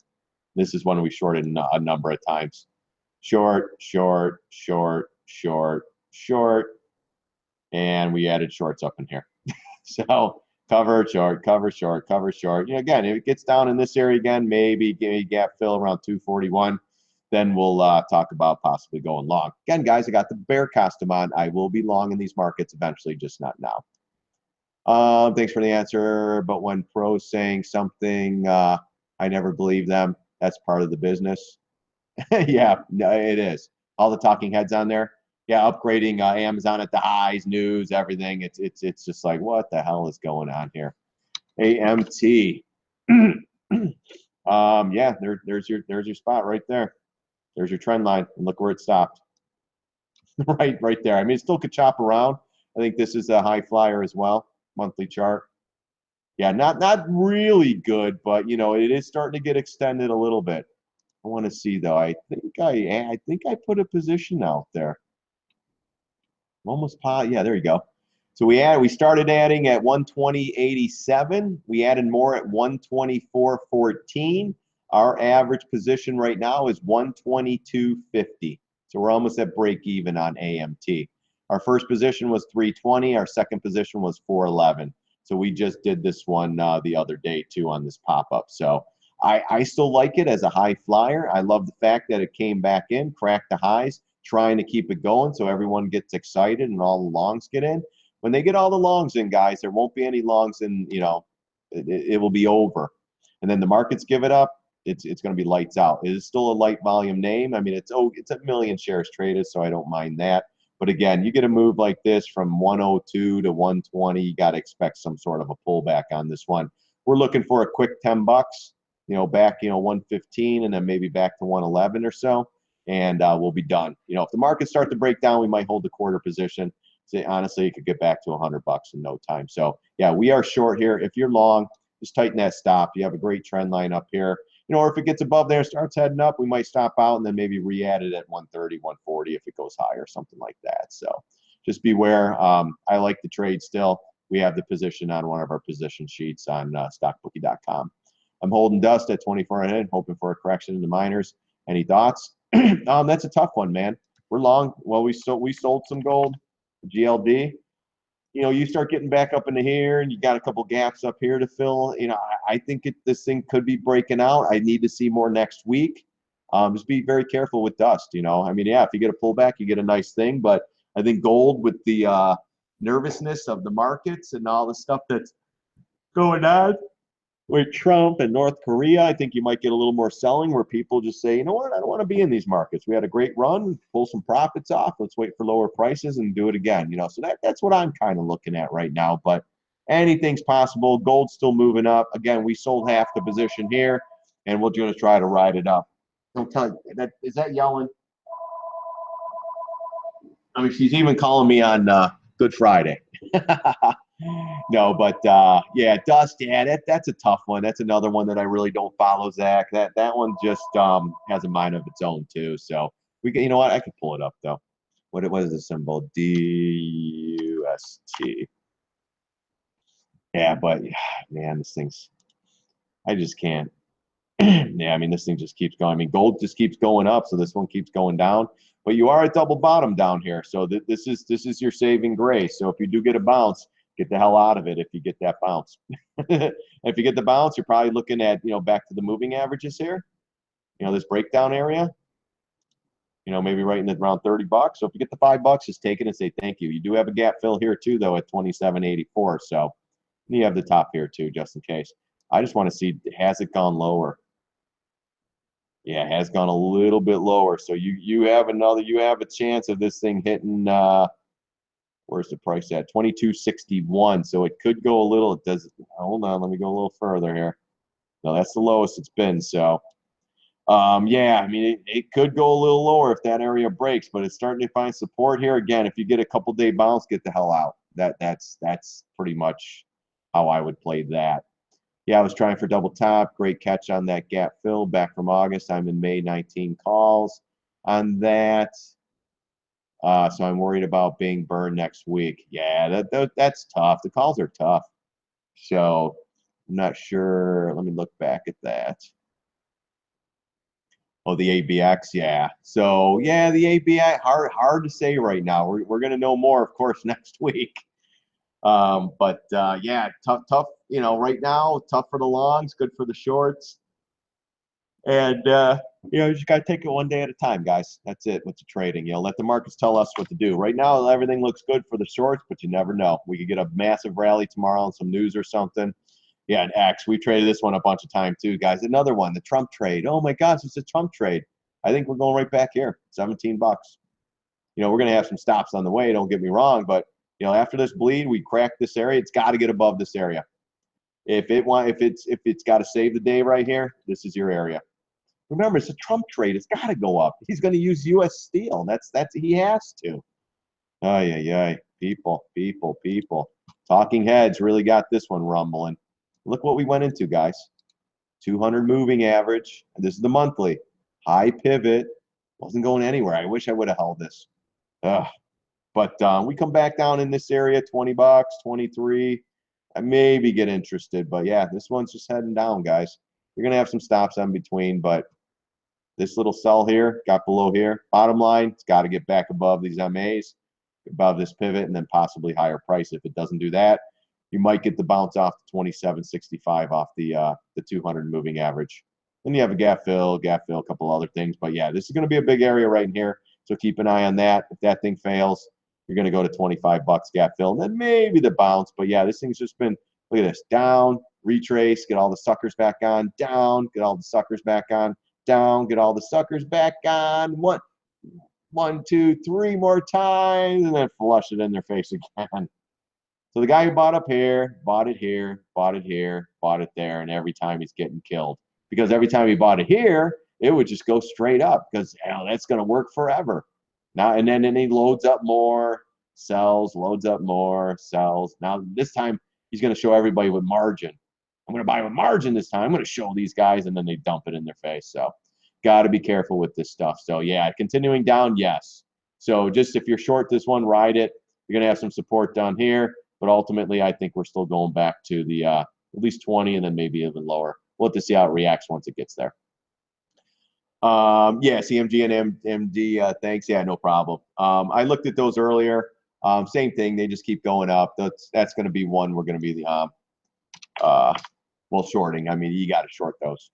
Not AMD. I'm not touching that one, but CMG, we're short that one too. Facebook, yep, same thing, guys. Look at that. Retrace, bring it back to the top, get everyone excited, do another pop just in case. This would have been the time to buy puts right there. I mean, hindsight's, it's easy to trade then.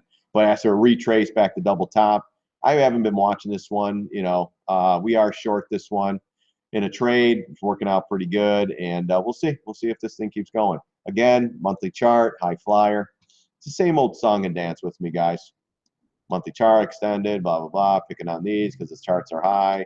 You know, Netflix, all of them, Amazon, all those guys. But yeah, on this, yeah, you got to be short. I mean, earnings are the only thing that are going to save these guys. And if earnings pops, I would short every one of them. The Netflixes, the Goldmans, well, Goldman, I think they're going to pop and drop. The Googles, the McDonald's, all of them. CMG, anything pops on earnings this earnings season, short them, or try to play a fade play. We played this one too, guys. This was epic fade, $50. I would have loved a little higher. We took a small stab at 50. The high of the day was 50. And then look at this fade on this one. This was just great. Look at that. Hits the moving average, bounces, and then starts to go again.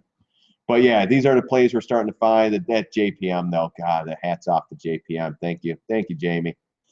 But Facebook, yeah, Facebook, if you're long, just tighten the stops. If you're short, just hold on. And I think this one's going to drop. Let's take a look. Yeah, 200 moving average. This one in January. Look, I mean, if you go back to November, look at this thing. This thing's 113 bucks, and this is the Trump trade, guys. This can easily come back in. So just if you're long in these markets, tighten them up. Please don't add more. Let them come down and then go long. You're awesome, man. Thank you. Hey, no problem, Zach. Thanks for the comment, buddy. Thanks for showing weekly, monthly charts, and thanks for showing them so long that I can study them. Thanks for that today. I am out. Hey, no problem. Hey, thanks for showing up, guys. That was awesome. Again, if you're new to the room, punch up the symbol with the $sign. I'll tell you where these goes. And if you're new to the room, again, go to StockBookie.com, sign up for the free membership. We post emails before we go live. We're trying to do them more. We haven't done one in the last couple of weeks. Just been really, really busy. But hopefully next week we get some crazy action. We can do some live stuff and make some trades and make some money. Again, if you're new, punch up some symbols, and we'll go from there. But usually, guys, what I do during the intraday action, I have of course all my stocks that I have positions in and stuff like that. But what I'll do, I'll start going through. Here's my setup during the day, guys. This is what I'm following to get my trades out. With intraday, I mostly found the 10-minute and the 60-minute. That's how I'm setting up my charts, and then I got the daily over here. So if we're coming in some resistance on the daily, I'll know, I'll know from there. So obvious people would take profit here. Yeah, exactly. Yeah, I Longdale at 40 the night before, woke up with a 51, sold it and shorted. Yeah, exactly. But you would think, but Tyler, some people just don't, you short something, it goes like THO. I got to look back if I took that trade off of Twitter. But if you're shorting from 112 and this thing's at 89 and you're holding it because I hadn't posted anything yet, holy cow, you know me better than that. You get $20 on a $110 stock. You got to get out of that. At least sell something and hold a quarter position. I still think THO is going down, but yeah. So that that's what you got to look at. You also got to trade on your own as well. So yeah, Apple's another one, guys. Slowly rolling over. Even has a little topping tail here too.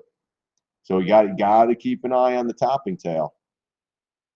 And did we have pretty good did we have good volume on that one? Yeah, volume was okay. But the weekly chart too, guys, little topping tail.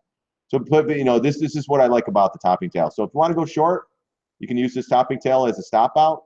For me, I'd use 152, 153 up in that area. So I'd take a small enough position to withstand a $10 stop out, and then just let it run. Again, you're stretched on the weekly, you're stretched on the monthly. Apple's coming in, and if it does pop up on earnings, I'm adding more. I'm not going to shy away from this, because if the markets are coming in and all these pop up on earnings and the markets are dropping, these will slowly follow the leader.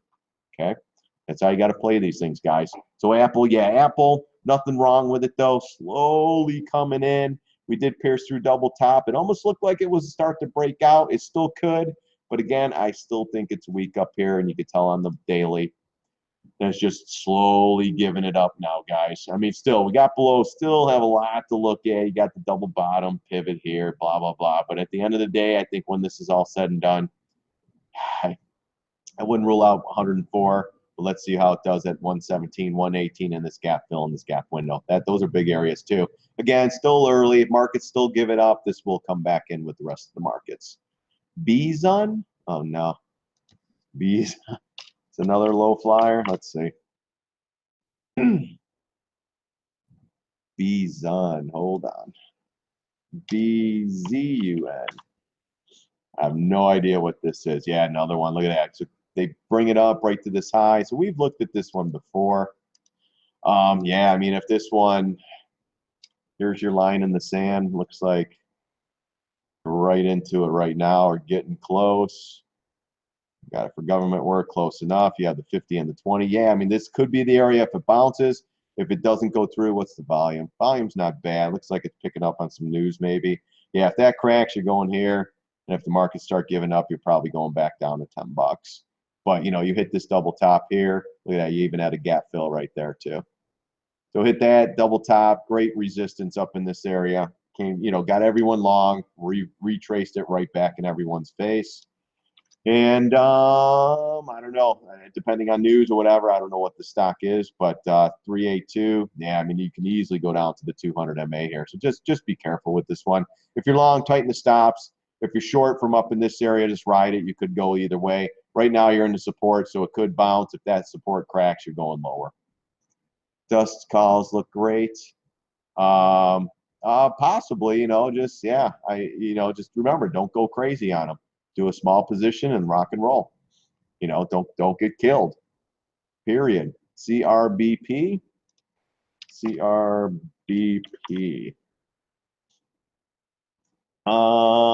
Did we just look at this one? Yeah, I think we did. Yeah, it's cracking this line. It's holding this. If this thing holds up right here, you know, now you're looking for a bearish pattern. If this bearish pattern plays out, you're probably looking at gap fill down here at $5, you know, and possibly lower. So just be careful. It came off of a high pivot in the resistance, boom, right back down. Not holding that trend line either. It's got to get back above and back above these moving averages. We talked about the 20 MA curling down in the price as this thing's possibly consolidating. If it goes up sideways, stays below this trend line and above this 200, this is setting up for lower prices. Doesn't mean some news can come out and go straight up. I don't know what the stock is, but yeah, right now, just be careful with this one. You crack this big trend line, it needs to get above if you're long. If you're short, perfect. Let it consolidate above the 200. That's setting up possible lower prices. Again, I don't know what this is. It could move up on news, earnings. For this, I'd play a small position, knowing that it could possibly go to zero. So be careful with that one. So, all right. Yeah, we did cover this one earlier. So follow it. You could go earlier in the video too as well. XIV, I know the volatility isn't your thing. Yeah, no, I play everything, guys. Volatility, Dwayne, are tough. They're tough trades.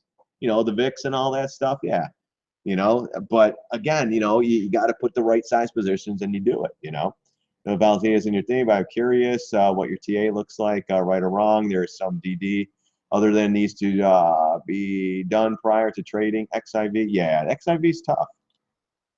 XIV. Yeah, I mean, this is coming in right here. You're going to have some support down in here around 61.36. But if that support gives out, let's take a fib from here just to see what this is saying. You got a gap down there too. Got that 618. You got a gap. You got the big gap fill down in here. I mean, if the markets really start, you know, falling apart, this could easily be down in here, $47 stock with its eyes closed. You know, and it coming from a high, look at the retrace back to the high pivot, then all of a sudden it's giving it up. Let's look at the weekly real quick though. Not that I'm following this for anything, and yeah, you get a big red bar like that, you're going lower. Yeah, this could be talking to us right here. You know, you know, you had some pretty good bullish consolidation, holding for weeks, and then boom, and you close below this low pivot with a big red outside bar. Yeah, better hold this 59. If not, $50 is coming, or this gap fill at 46. So be careful with this. Again, we could float up with volume and stuff like that, but we start getting volume next week on the SPY, guys. You better step aside in these markets. But yeah, you know, I used to play the VIX and the VIX and the XIV. I'd play the TZA and the TNA, you know, the triple ETFs. But you know, the older I get, it's like I just want to put positions on. Let them play out. I'll do some intraday scalping, stuff like that. But, you know, I just want to make it simple, guys. I don't need to make a ton of money every month. I want to make a comfortable living and have fun and not be stressed. I'd rather go to the golf course during an intraday action and not be sitting there every 20 minutes going, all right, where's those positions? Oh, man, I'm all in on that one. Oh, shoot, it's going down. What do I do? What do I do? No, I go golfing. I don't look at anything. I get done golfing. I get into the clubhouse. I go, all right, let me see where this stuff's at. Whoa, I'm getting my butt kicked, or whoa, these things are really coming in, stuff like that, So ah, I like it that way, guys. 8 years ago, I was more of a madman. We're scalping everything, doing this, in and out of positions, made money, but I just I'm an old man now, guys. I'm 46. So okay, thanks for going over it a second time, no problem. Are you using the paid eSign? Yeah, I am. Which package are you using? I it's 185 bucks a month, so I have no idea. Whatever one gives me all the charts and symbols and stuff like that. It might be the pro one. I don't even know. It's 185 or 200, right in that area. Yeah, it gives me the ability to use different brokers, guys. When I'm, because I don't want to be stuck to one. I used to use Realtek, and now I use this because I can use, 3, 4 different brokers and use their level twos to buy in, stocks or what have you. And I could keep my, charts. I don't have to go, okay, what charts do you guys offer there? So I just pay eSignal the monthly fee, and then use other people's level twos or option chains or whatever you want to say. Keeps it simple. Because when I was bouncing around with Realtek, the different brokers, and we don't offer Realtek here, so you got to go with ours. So it's like, you know what, I'm going with the eSignal. I'm sticking with that, and that's what I've been doing probably for the last year or so. So you have to play the VIX instrument like the VX. Yeah, exactly. 510. Yeah. You hold it for 4 days tops. Yeah, exactly. You got it. You have to watch the VX. Yeah. Exactly. And that's why I don't play them. I might play it on an intraday basis where you hop in one day and play it for an hour and get the hell out, I saw you getting beat up on stock tips by the bulls. Yeah. When you shorted in the morning and laughed at the bulls. Yeah, good. Yeah. And JPM too. I wish I would have posted that one. Called that one to the top. A lot of stuff. And I got my ass kicked on a lot of trades too, but a lot of positions I'm in, they're not huge. So it's like, it's all right, whatever. Like when we posted something on my position list on StockBookie.com. That one's doing fine, but I'm personally in a win position. I'm upside down a little tiny bit now, but it's okay. It's all right. It's not a huge position, and I got time. It's not like an option. Even Tesla, getting roasted on that one, but that one's going to come in. Tesoro, I was getting roasted, but that one came in. I'm only a couple bucks out of the money on that one now. So again, I got time on these. I don't stress out that much anymore, guys. I just look at the charts, try to find a good, good trades, and then go from there. That's all you can really do. Yeah, stock to its. Oh my gosh, I get beat up all the time. And I was going back and forth with one guy for a while. I finally blocked him. I couldn't take it anymore. And then I'm getting emails from the guy, and it's just like, oh my gosh. So I had to tie. I said, you know what, guys, good luck to you, and leave me alone. I don't know. But if you came to the rooms, put some more symbols in there. Let's go through some more. But yeah, during the day, usually what I do, I was going to show you earlier. Now you guys started punching stuff in. No, I don't use scanners for trades. This is what I use. I have a list, about 500 trades, and this is what I do. I can look at Apple, look at Adobe. I just punch through them, guys. All right. Anything I see up there? No, not really. AMT. All right, that's a high flyer. That one we can play. So I'm just going through trades, going through stuff. All right, let's see what's going on. I'm looking at the news ones, with the JPM with the earnings. So I knew JPM, I was watching that one, 87 even number. I was like, all right, you know what? Let's wait patiently. We got this little high pivot here. Okay. This is what I'm doing is JPM's going up that day. So right out of the chute here, I got JPM there. So here it goes. It's starting to go. They had earnings. Oh my gosh, it's good. So I'm like, all right. So I pull up the 60-minute. I'm just like, all right, let's see.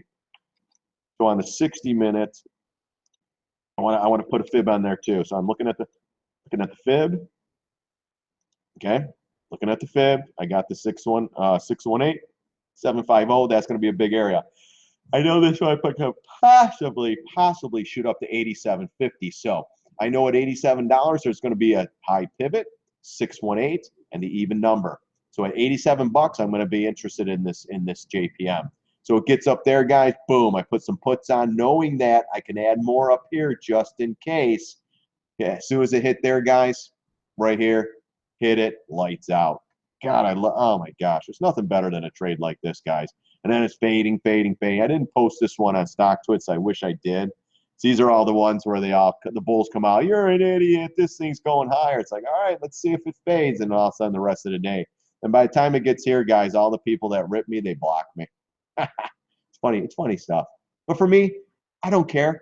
I'll go head to head with anybody on StockTwits or anybody in that case. I'll put me on CNBC. I'll go head to head with those guys. It's all still my opinions, guys.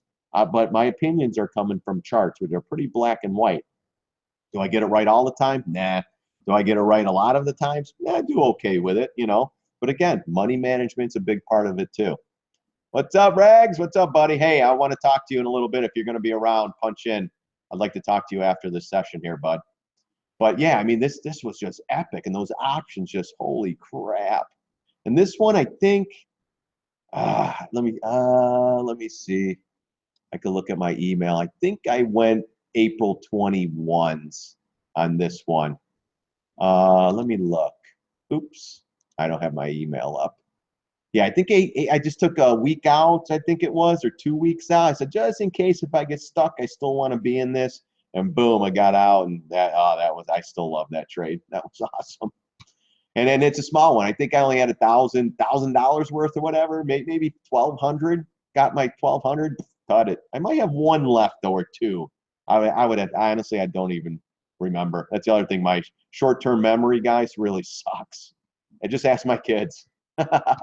So thanks, John. I'm thinking 54 or lower. If it's 59 isn't bad. Tomorrow True is helping the VXX now. Yeah, you know, Dwayne, you know, you get the bomb, you know, Trump sends some more bombs and more shit going on. Look out, guys.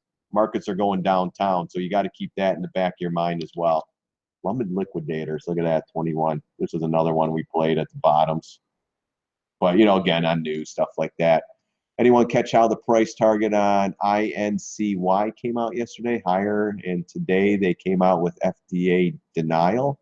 Any thoughts on where this? All right, let's take a look. I hate these. See, now you're sitting on this thing over the weekend with some bad news or whatever. Zach, I give you hats off, man. I can't deal with this crap. Wow, look at this one too. It's way up there. I mean, looking at the chart. Yeah, you know, this is another high flyer, guys. Let's see the monthly. I bet it is. Yep, this one's due. Here's your double top. Here's your stretch job. Let's put a retrace in here. Ow, you know, with news, God, if this thing would have popped, this would have been a great short. Yeah, I mean, look at this topping tail too. This is telling, you know, if you can't get above the 152.92 area, this one's going down. And then on news, it could really go downtown. So if you are long in this one, Zach, be really careful with this one, bud. It's a high flyer as well. So who knows? Yeah, I want to thank you for the 10% max trade. Yeah, if you have 100 grand, 10 grand is the most. If you're doing options, 1,000, 2,000, 3,000 at the most. You're banging out 5 of those a day, or 5 of those a month, or 10 of those for a month, you know, with the options, and you're making 5 to 1,000 each time. It's 5 to 10 grand, guys. God, if you can't live on 5 to 10 grand, there's a problem. Then you got a cocaine problem or a meth problem. Yeah, but money management, guys, freaking huge in what we do here at StockBookie. At StockBookie.com, go to our website, sign up for a free membership for more videos like this, blah, blah, blah. But no, yeah, I'm just, like I said, I'm trying to get a good group of people together, and Rags is one of those guys, you know, that we're gonna bring him live in one of these sessions here, see if he can hang with the bookie. No, but yeah, you know, if you're a good options trader and everything, send me an email, let me know. We can do some private chats. Let's see what you got. And you know, just want to, I know a lot of people trade options, and you know, unfortunately they can't, you know, if they're going to take a small share size of Google, they could take 1 share or barely. And I know that's not a lot, but you know, options are tough. I don't want to put people in bad positions, and you know, look, Bookie, you told me to go in that option. I went 10 grand and I lost 9. It's like, damn, dude, how big's your portfolio? 12 grand? Then why did you go 9,000? If you have a $10,000 portfolio, you have your highest, you have no business doing $1,000 trade, you know, but you know, you got to get somewhere. So you got to make sure you get good trades out there, you know, every time. So yeah, Rags, you like that? P. Shelley, what's up, buddy? Hey, John, you got mad at me when I complained about losing TPC puts, but I have learned that you need to be patient. Yeah. No, I don't get mad. Sometimes when I'm getting beat up every day about the same crap, and I get emails all the time, with the puts, I bought puts and you were saying this thing's pulling back, and it's like, nah, I didn't. I said if you had to do it, you got to go months out, and even then you might get your butt kicked. But see how this thing, this thing just kept jamming it to us. Let me tell you. But I mean, we took it here, we covered it, went back up, we started adding again, and boom, it's coming down. It's a high flyer. This one will come back. It just takes time. I mean, look at this thing. It's the Eiffel Tower. Oh, and then this is Kramer, the Kramer pump, another 100 on it. that that last week I made back 2 months worth of losses. Yeah, there you go. I'm an option. I am option heavy. I glad to get involved to help others. Profit trade. Send me an email, bud. Directly. I'll get you in a chat room with a couple of the guys that I'm working with, and let's see, because I'm big at writing calls and writing puts. It makes it very, very simple. If you write one call, and if it goes down $1, you make $100. When you write 500 calls on something, every time it comes down, you make 50 grand. Been in those positions too, guys. So yeah, and that's what I wish I had a guy like me 9 years ago. When I was losing my ass. But I talked to some of my buddies. They introduced me to a couple of guys, and I was taught, and no more for this guy. And if there's nothing out there, I'm not trading shit. Even, if I go on vacation, especially if we go on a cruise with my kids and stuff, I don't want to sit there stressed out all the day. Thoughts on open positions, stocks. I'm still holding on to half my position after selling at 830. Average entry 740. Yeah, let it go up a little bit more. On stocks, we had the position. I'll pull it. This is, if you go to StockBookie, this is what you're going to see if you sign up. 759. We sold half at 840. If this thing goes to 9, I'll probably be out. I don't care. It's a great position. I didn't take a huge one, but I made money and done. That's it. You can maybe hold a quarter position, let it run, kind of like we did with the PLCE. We got out here, got out there, and then we let the rest of it run out until 106 something or whatever it was. 106.50. So, and then what else? We sold half on COHR, half on the WDC, half on the shop, half on the what was that one? The Duncan. Still getting roasted on some of these. Like I said, you pull off the PLC, then jump into one of these that we're getting roasted on. Again, you shouldn't get roasted that much if you're in the right size share size with what we're doing here. So let's see here. Option laugh out loud. Tesla. Thoughts on open. Okay, that. I made 60% on NVIDIA puts and DPZ drops, so I made money. I have some Facebook. Yeah, Facebook puts, awesome. That should all we need is the markets to pull back for a week, guys. And if you're in puts, they're all going to come in huge. When you lose money, I have learned not to give up. Just sit and wait for real time. Yeah, you got it. Sometimes you got to look at it. If you're down 50% in a put, you got to really start thinking about it and really start looking at the option or the chart to say, this thing could possibly go up. Like Apple's been hard. Let's look at Tesla for rags. Tesla, the infamous Tesla, huh? And the news-driven stock. It just keeps going up on news, guys. I love the fact that we pushed up once, boom, right back down. Lovely reversal. Had to pop it up on news. Apparently Elon probably has his buddy buying calls. They needed higher prices. He tweets, it goes up. It's pretty simple crap. I wish he was my buddy. All right, Elon, tweet. We're going to load up on calls right now. Boom. And for me, load up, maybe buy 50 calls of Tesla, get the one-day push and see you later. All right, Elon, when are you going to tweet again, So, but right now, Tesla, we're back below this high pivot here. Let's see if we can recapture it. But right now, we're down and sideways. If we go down and sideways, that's setting up in a bearish manner. Still bullish because you're above the MAs, but again, earnings coming up. It could go either way. Earnings, I'm going to add more. Earnings, if it falls, we're already short. We're going to ride the wave. So that's how we're playing this thing here. Let's see. No, Tesla has never made. I talked to a couple of CEOs that I've met in the last couple years. A couple guys were some big, heavy hitters too. And the comment with them, and I've helped these guys. I've consulted these guys in the markets. And every time we talk about Tesla, and these are coming from CEOs from some big companies, and they always say the guy doesn't make any money. The guy's bleeding over there. They just don't understand how the company's still going. And then he only can make 80, 90,000 cars a year, and he's promising everybody 150,000 cars. It's just amazing. And then he gets the guy to give him down payments. Actually, the guy's genius. Here, give me your money, and you're going to have your car 7 years from now. It's just insane. But hey, God bless him. You know what? If he could get people to pay him, it's like, here, hey guys, give me $1,000 down payment, guys, and I promise that I'll deliver the next year and make you guys money. Well, give me your $1,000 now, and it'll be great. It's like, wow. Well, actually, I could probably make you $1,000 back next week, but but it's like, damn, man. And then we're gonna come out with a semi truck, and you know what? I have two friends back in Illinois that drive semis for a living. I'm gonna have to email them and say, hey, what do you think about this Tesla truck? It'll only be 700,000, but you could take a 30-year mortgage on it. Duh. So, but yeah, it's tough. Again, I just try to not watch the news and just try to follow the charts. But right now, Tesla's nothing wrong. You're still above.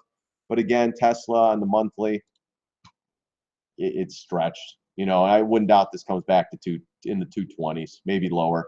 But we still have good spots. If it goes up on earnings, hey, great, I'll be adding more. But if it goes down on earnings, we'll already be short. Again, I would love to be long in Tesla. There'll be a time and a place, just not now. That's on stocks, Nvidia, 30% return. Yeah, I don't think Tesla's ever made a profit. I had too much in DPZ short. I had to cut the position, and half went into the NVDA, Nvidia, and puts. The $150 loss on DPZ was replaced by the $1,500. Yeah, there you go, man. Great trade, great trade. Yeah, the Nvidia came down really good. We were talking about that bullish pattern too when we were doing the videos on it. I was telling everybody, if this bullish pattern fails, you better look out. I thought, man, I wish it would have popped up though. It's like, damn, come on, and boom, right back down. Now we're coming to double bottom. You're still in a put, or at least take something off those puts. But honestly, the market's cracked. This thing's going to 83, guys. So, GoPro. Oh, Zach, you're killing me, buddy. GoPro. We were telling everyone to short that one at 100. We all know what happened to that. I can't get interested in this one. This would have been the time to step up, and this would have been the time to sell. You have a bullish pattern, but all it needs is news to go up or down. For me, a buyout maybe will pop it, but for me to stay away. A little bit bullish here, though. Needs to get above the MAs, but again, news will drive this one. So, but for me, nothing to do. Monthly, everyone laughed when it was over here. Short this one, short this one, short this one. You're an idiot. It's GoPro. All right. And I wish I would have held some of those. That was one of them. I was telling everyone to short. Acacia was another one, telling everyone to short. Look at that beast still coming in. Twilio, telling everyone to short, coming in. Loco was another one. What were some other? Snap will be another one. That's already doing a great job. What was some other one? What were the? There was another one too that just went up, up, up, up, and then they freaking creamed it. Well, GoPro. I don't even know. But anyways, high flyers, guys. Got to pick on those. Oh, was another high flyer that we picked on. That one's actually all right, but we shorted it up here, came right back in. It's the same story over and over, guys. Easy trade, let it run. So true. All right, let's see. P. Shelley, nice job. However, you mix in spreads and protect yourself and make neutral or bullish and bearish positions on iron condors with 20, 28. Yeah, you could do those too. And that's something I got to learn as well, throwing those out there and stuff. Yeah, we'll have to talk in the next, in a private session, Profit Trader. And then go from there. Yeah, like I said, I maybe like what do they call? I was talking to another guy, tasty trades like that, something like that. Bring you on, come on in, Profit Trader. Let's talk options, man. A lot of people are looking for them. Let's see what we can do. Let's look at the charts. Let's look at this. Let's try to figure out what iron condors or whatever the hell you guys trade. I don't know, or whatever puts, and let's try to figure out prices. If I'm thinking O's coming down to $47 in the next 3 months, what's the best trade to take that's going to give us the best bang? Let's talk to Regs. He's a great options trader too. Or my buddy Raj. He's another good guy. Who's the guy? Let's put our heads together. Let's get some trades out there and post them on my position sheet, and then let's get this thing running. Full steam ahead, guys. I want to make money just as much as you guys want to make money. Yeah, I thought I'd never make a profit. Yeah, I mean, DPZ was tough. I made 550 on the other DPC short and offsetting the, yeah, there you go. Get the hell out. On to the next one. There's 5,000 stocks to trade, guys. Just keep trading them, keep making money. Looking that rich on the electric car sheen. Yeah, right. Oh my gosh. Well, all right. And then he's going to be like, in a year from now, I need more money for a down payment for my new car. Any takers? Yeah, I have a small account and don't understand 100% of the option spread, etc. But John is good at finding stretch charts. Yeah, right.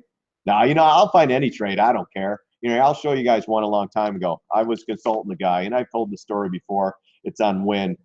And when this thing was rocket shipping down, I think it was right. I got to look at the daily. And I sent the guy an email because I was consulting him. I'm like, all right, man, we're going to buy this thing right here.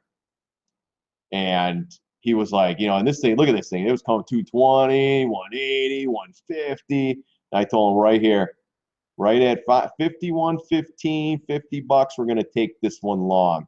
And when this thing was selling, everyone was jumping off the cliff. Oh my gosh, how low can this go?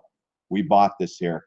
I wanted, it's been a while with this guy. I don't consult this guy anymore, but I think we did 50,000 shares. He had a huge, ginormous account.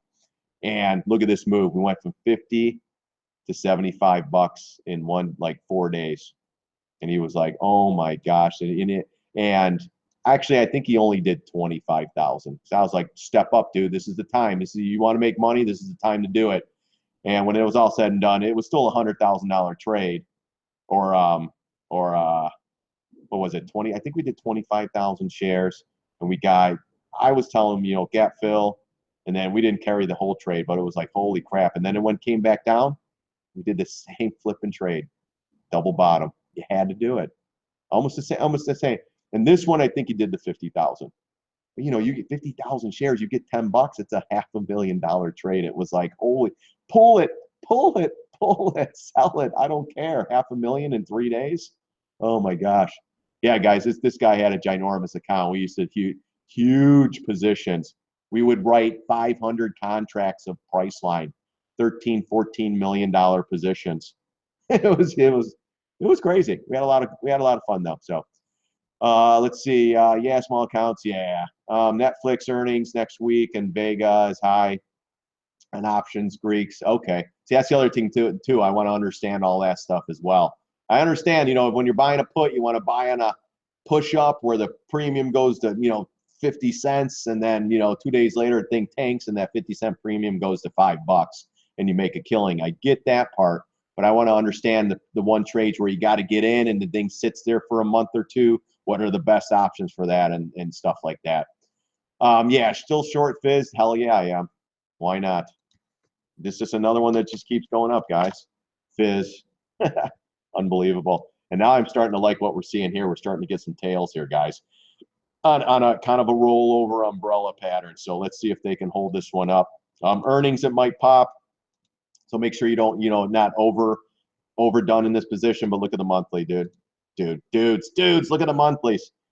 High flyer, Eiffel Tower. You got to do something with this. Still could go up on earnings, but if you are half position, just in case if it pops up, if it drops, you should easily get 10% on this one, possibly more.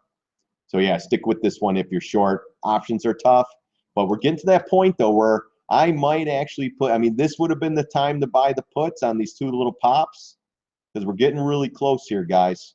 But again, if we get another big pop up above that area, you got to do a put. Maybe I would do maybe a couple weeks out, play it short term, and if it doesn't pull back right away, I'd get out. But I'm not telling you guys what to do. With shares, no problem. Short this one anywhere up here. But yeah, we're still short that one, definitely. Shopify, yeah, we're short shop. We already pulled half off. It's retracing. We looked at the chart earlier. We can look at it real quick. Yeah, we shorted it up here, pulled back, recovered. It's going back up, and man, I wish I wasn't really keeping an eye on this one. I wish we would have added more here. Let's see if we could pop up one more time. But this is a great inside bar bearish pattern setting up for lower prices. So if you are in this one, again, earnings, be careful. But if it pops up, I would add more. If it drops, you're already in it, riding it down. So I do love that setup too. This is a great inside bar setting up for lower prices. Other than with earnings 50-50 shot, guys. It's like the casino. least the casino, you get drinks and food. So careful with the volatility, trap with the ion counter store, check 5, 4, whatever, and gauge risk. Okay, yeah, see, Regs knows too. Gauge, okay. I have no idea what the hell you guys are talking about, but eventually I will get there. Eventually, that's why I will have a couple of you guys on the StockBookie TV show, telling us what you know and doing some shit like that. So I can't short stocks through the 50-cent, not enough bank. I tried to look for 7 to 10% movers down. So if $5,000 is tied up, that's 300. Yeah, it's tough. You know, with the puts and stuff, you know, you just go small positions on the puts, knowing that, you know, you do a $500 put, you can lose $500. You start to lose 250, just get the hell out and move on to the next one. This is Luke from the past couple of weeks. Remember me, Luke? Okay, maybe. You can feel the force, Luke, right? So, possibly. I don't. I have so many people beating me up every day, Luke. I don't know who's who anymore. But send me an email with your Gmail account and all that, and I'll put you in the private chat and we could talk. And like I said, I'd like to do more go-to-meeting sessions where people can come in, we all can talk, have fun, share screens, all that good stuff. And maybe it's even on Google Hangouts, but I want to make sure that I don't get any trolls in there. I'm getting a little bit more of those with my free stuff on StockBookie.com, you know, but at this point, whatever. You know, all my stuff's there. I don't hide anything, whatever. There's always going to be those, but that's why I might end up charging $5 a month, $10 a month, just to keep those people out. so we'll see, and that will help, you know, pay for the go-to-meeting and pay for my website, all that stuff. Yeah, I like teamwork too, guys. You know, why not? Why not get some other thoughts? You know, I have a good group of people right now together. We got about 6 or 7 guys and girls, and we've been throwing off ideas and stuff. We'll do some chat rooms, you know, real quick stuff. We haven't done live stuff in a while, huh, Regs? But we got to get live. I'm going to talk to him afterwards and have a good conversation. But let's see. Let's keep going. I'm gonna cut this thing out in a little bit, guys. I'm starving. I haven't eaten lunch yet or anything. So, but let's look at it. If you have any more, punch them up. I'll look at a couple other ones. Any chance you can look at GPL, Great Panther Silver, potential cup and handle? I don't really follow the cup and handles. I know the pattern. Too hard for me to figure it out. You know, look, is that a cup? Is that a handle? What the hell is that? Right now, GPL, to me, on the daily, it's breaking down. You had the high, again, you know, a high flyer right here, up, came in, but still it's a $1.50 stock. This is ugly. If it doesn't come right back up and get above these moving averages, you're going to this pivot here around $1 there, and then you're going to this one here around $1.14. I don't know what this one is or what it does. Let's look at the monthly real quick just to see. Was it? Yeah, look at that. There, look at that. There's your area, guys. How did that happen, though? Come on. Hold on. Give me a sec with this. There you go. So some news or something pops up, brings it back, retraces it, gets everyone on board again, and boom, right back. Be careful. You could definitely go down to $1 in this one. Bottom line is, if you can't get above this top here, 228, you're not going anywhere. So if you're long, just tighten the stop. If you're short, you know, I don't. Can you even short a $2 stock? I don't even know. Yeah, I don't like the fact that it went up, came right back in, and boom, it's coming right back down. And you have a tail here. Again, if it's a news-driven stock, it could go straight up. I don't know. You know, it had apparently something here happened. You have the highs there, but not bad. You're above the MAs, but for me, you know, if it comes back down here to $1, maybe. Let's put a fib on there just to see. Yeah, I mean, yeah, around $1.06, maybe 80 cents. You know, definitely down here. You know, if you got double bottom again, if you play these plays, guys, couple grand. You could, if you can afford to lose 100 grand, go 100 grand. You can't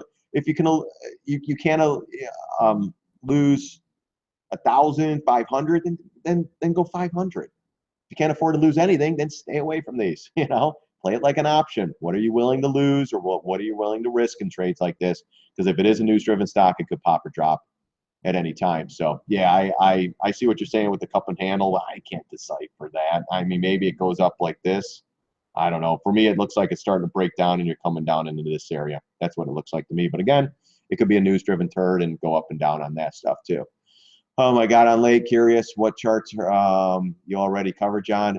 Yeah, we covered a bunch of them, man. I don't even know, to be honest with you. I just everyone just throws them out at me. We've looked at maybe, I don't know, 20, 30 charts, maybe a couple more. But yeah, we can have a set. I do the videos every night. I go through those charts. We've been doing them on the NVIDIA, AMD, BABA, Win, Apple, Facebook, the FANG, stuff like that, Tesla. But normally we cover the SPY and everything every day. The SPY, the IWM, the Qs, the IYT, the DIA, all that good stuff. Oil, the TLT, I'll probably start bringing in again, and just stuff like that.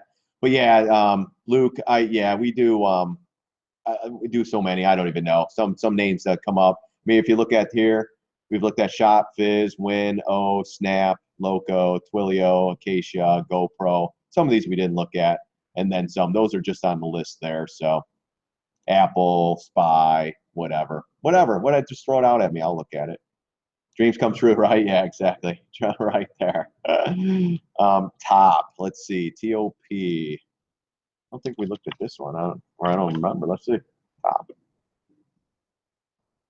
Top. I don't get that. Is that a foreign exchange? Let me put a $ in front of it. I'm not getting that one. That might be a different exchange. I don't get everything. When you use eSignal, I have to pay for all that crap, and I don't really follow those charts, so I'm not gonna. Let's see. Yep. So what is top? Apparently it's something here. Toronto, maybe? I honestly don't know, but I get it if I put a $. Tell me what that top is, Leonard. Let me see. Let me go back. Tops. $, tops. Okay. All right. Hold on here. All right. I have a top, though. I don't know what that is. Anybody know what that one is? $ top. It's got to be one of the exchanges somewhere. But I'm getting that one. I don't know what that one is. So we'll do John. Sounds great. Yep. All right. Amazon, the most overvalued stock in the world, even at $10 a share. Earnings are 58, 55, right? Yeah, 900. When this drops, it's going to drop back. Yeah. Oh, yeah. Oh, yeah. And it's starting to, guys. That's a beautiful. I wrote calls on that one. That one's just coming in nice. Notice you are doing JNUG now. Do you know anything about the announcement of JNUG suspending the creation of it? No, I don't. I do JNUG because I got a bunch of emails. I got a couple people that's in that thing just getting murdered up and down. So I started doing that one. I have no idea what that does. I'm just trying to follow the chart, trying to help people out on that trade because most people go all in on that one and they get freaking smoked. And then they sell it for a loss. It goes straight up for 3 days. They chase it. Then they, it's just trying to help people. I do want to add the TLT though. That's one thing that's pretty important right now. Then they'll create a target trolls list on shut them down. Yeah, exactly. You got it. GPL silver miners. Okay, there you go. But let's see here. Tops. TOPS. Yeah, see, I just can't play these. These are, yeah, these. Yeah, there's not. I mean, you're starting to get some volume. I mean, it's not a bad area you could do something with. I traded with a guy who's really good at these bottom feeding plays.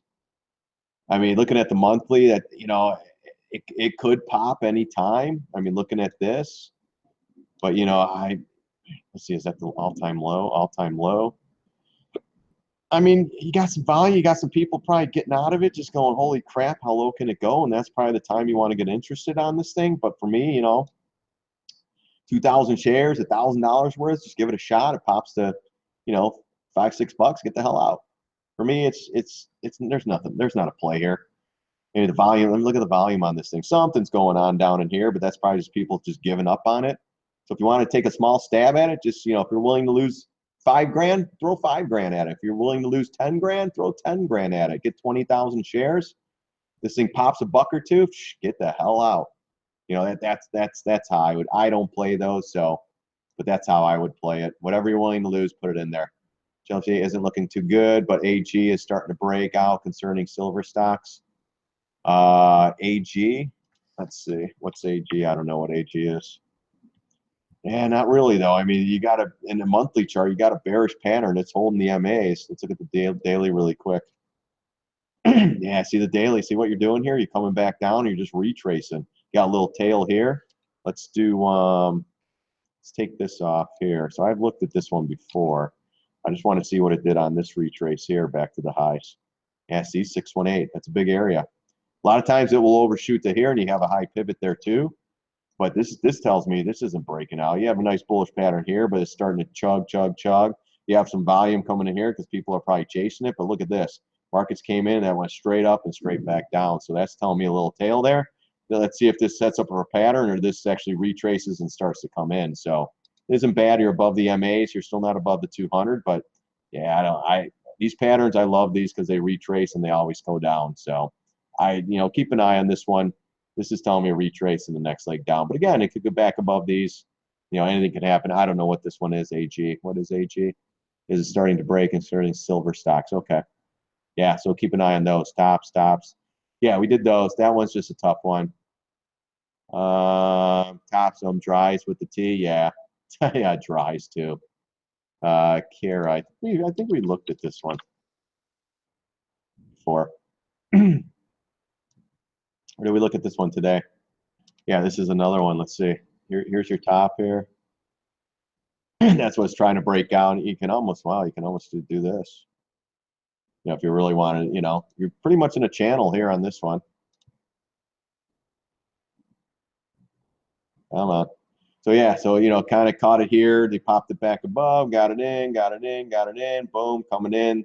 Nice little retrace, nice little fall. Still above the MA, still strong. This is your line in the sand. If this thing comes lower and cracks this line, then you're probably heading to 10 bucks, especially if the markets give it up. I don't know what this one does, but yeah, I mean, that a couple of days of selling, just like with the SPY, pretty much the same as the SPY and everything else. It's coming in, cracks that line, it's going lower. Let's look on the monthly just to see if it's a high flyer here. Yeah, look at that. Yeah, we have looked at this one, double top. We were talking a little higher here. We got the big breakdown. It did get above there, never confirmed. Yeah, look at this thing. It went from 4 to 20 bucks. I'd expect to pull back at least to the $10 area. Just be careful if you're long in this one. This one is another high flyer that can come crashing down. Not crashing down, but a nice bleeder for the next couple months where it's like, why does this thing just keep going down? I don't get it. They even had good news. No, it's a high flyer. You go from 4, it's like AMD. You go from 4 to 15. It's got to have a pullback. Unless it gets news and it goes up, then that could change everything. ER, it's a 50-50 shot, guys. So, all right, let's see here. JNUG 3 times. Yeah, I'd stay away from tops. Yeah, you can get scalped in future, but it's a sympathy stock in shipping with dry. Ah, there you go. Okay. Do you know that the penny trader Timothy? Yeah. Does he play that one? Yeah, I know. I watched that. What is it? Warriors, Wall Street Warriors. He was on that, and that was funny. Hey, there's all different types of scalping and trading, and the guy makes money. Great. I just don't play. There's too much research for me on those. Then if it goes against you and stuff like that. But he was funny on that show. Well, check that out, Wall Street Warriors. I wish they would have something like that, where like Buffett would do. God, it'd sign up in a heartbeat. Let me have that challenge. Yeah, Sykes. Yeah, you got it. Yeah, I know that guy. I was sending him emails telling say, hey, were you working on your golf game? See, he was really bad at golf. I was like, man, you make all this money now. You playing golf? You get some lessons. V-Ray. New issue. I can't figure this one out. V-Ray. Yeah, kind of came up, made a little top. Never closed above. Came right back in. Lower prices. Yeah, nothing for me. There's some volumes coming in here, but look at this. Up, and then they a little bit more $10 area, which is natural resistance. They stretch it a little bit, probably some hype, some news upgrade, and then look, they're reversing it right back down. They got all the buyers right here. And right here, it's just sellers and maybe a couple of buyers, but if there's no buyers, only a little bit of sellers, that's all this is because you got everybody in right there. All on margin too, I'm sure. But we're back below here. For me, nothing to do. I need more evidence on the charts. That's just not enough. But honestly, at the end of the day, this would come back here and fill the gap at 315. So be careful if you are along with this one. Bottom on the weekly, bio, yeah, that's CARA, yeah, be careful with that one. The bios, that's news-driven stuff. I stay IBB, I play, but that one still could be news-driven with some news, so SWW. SWW, C-SPAN, double bottom on weekly. I don't get that one. Let me, is it SSW? Hold on. I have my glasses on, guys, so bear with me. Jeez. I don't even know what this is. You know, if the markets move down, if this one goes with the markets, it's going to go fall, you know, fall further. Gosh, what are we asking? C-SPAN double bottom on weekly? Just tough trades. The market's bomb. All these are going. Yeah, ah, this is tough. You're below all the MAs, inside bar starting to break down. I see what you're doing here with the low, you know, with this. Where'd this thing come from? I just want to see, is there any, nah, don't touch it. You got some low pivots down here. Now, if it gets down here, comes to this one there at 435, that's where I would get interested in. It's weak. I mean, you're coming from here and it's just slowly grinding, getting below the MAs. Now it's setting up in a bearish pattern. Below the moving averages on the weekly, that's telling me, you know, lower price. And you got these pivots down here. So just be careful with that one.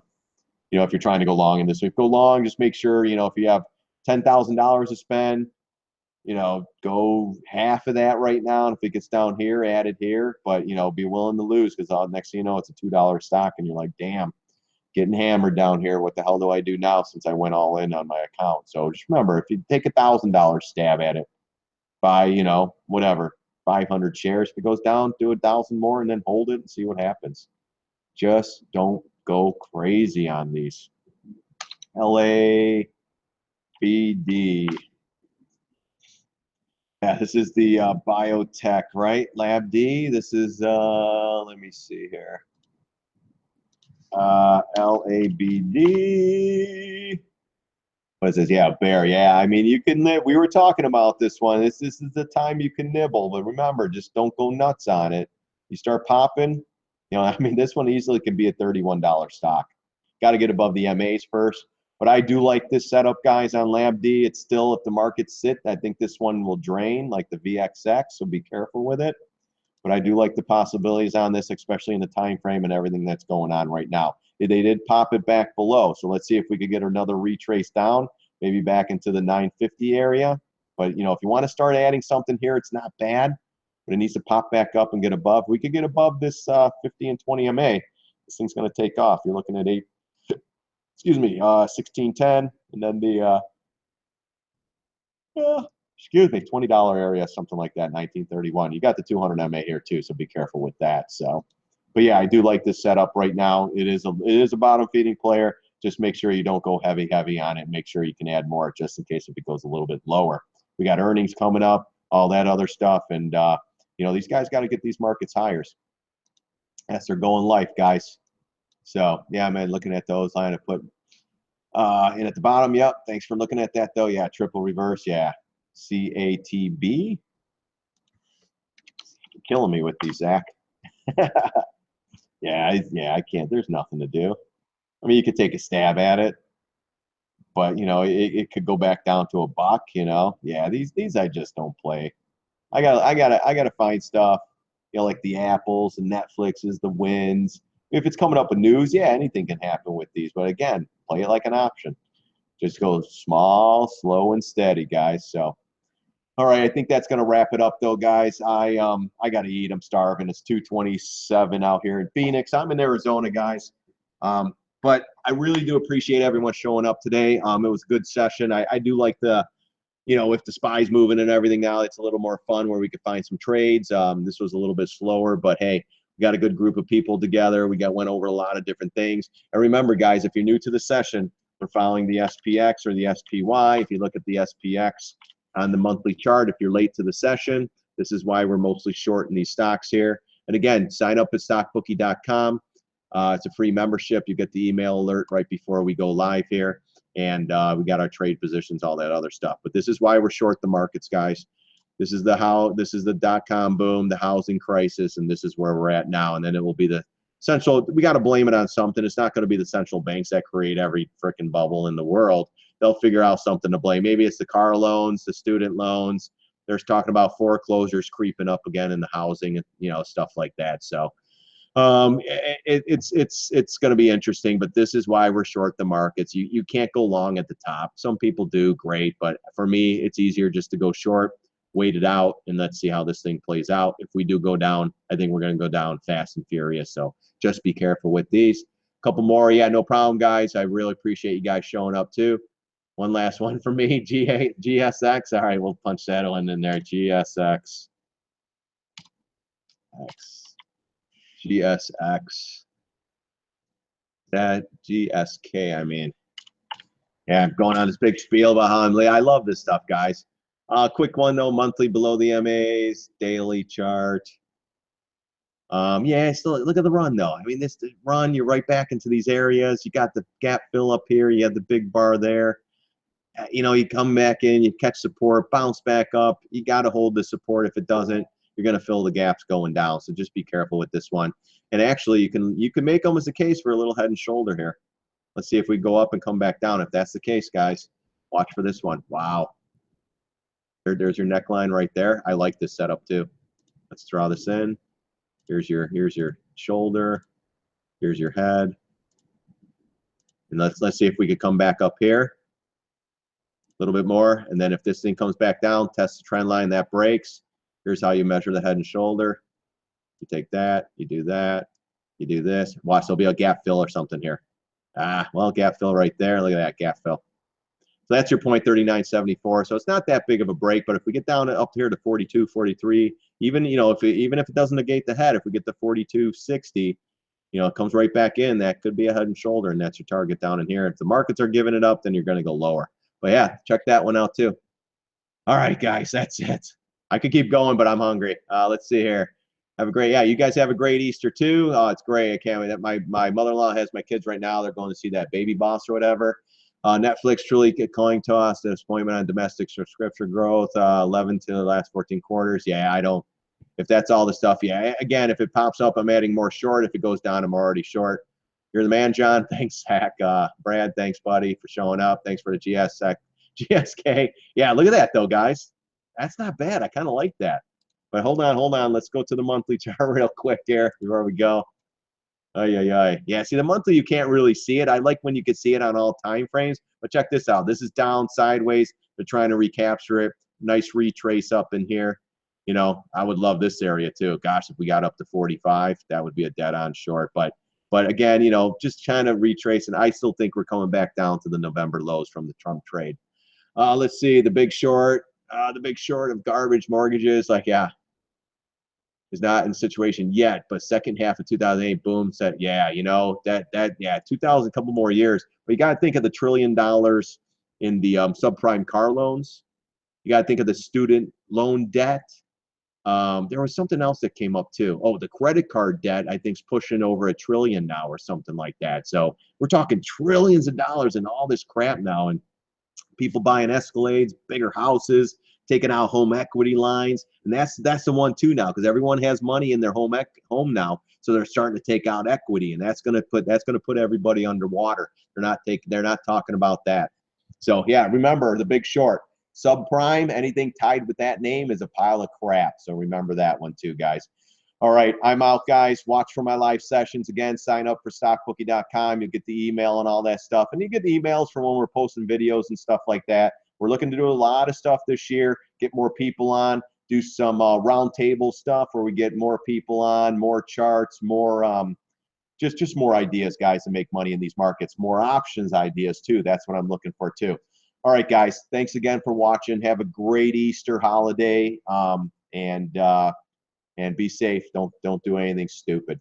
So again, thanks for watching. God bless. See you on the charts.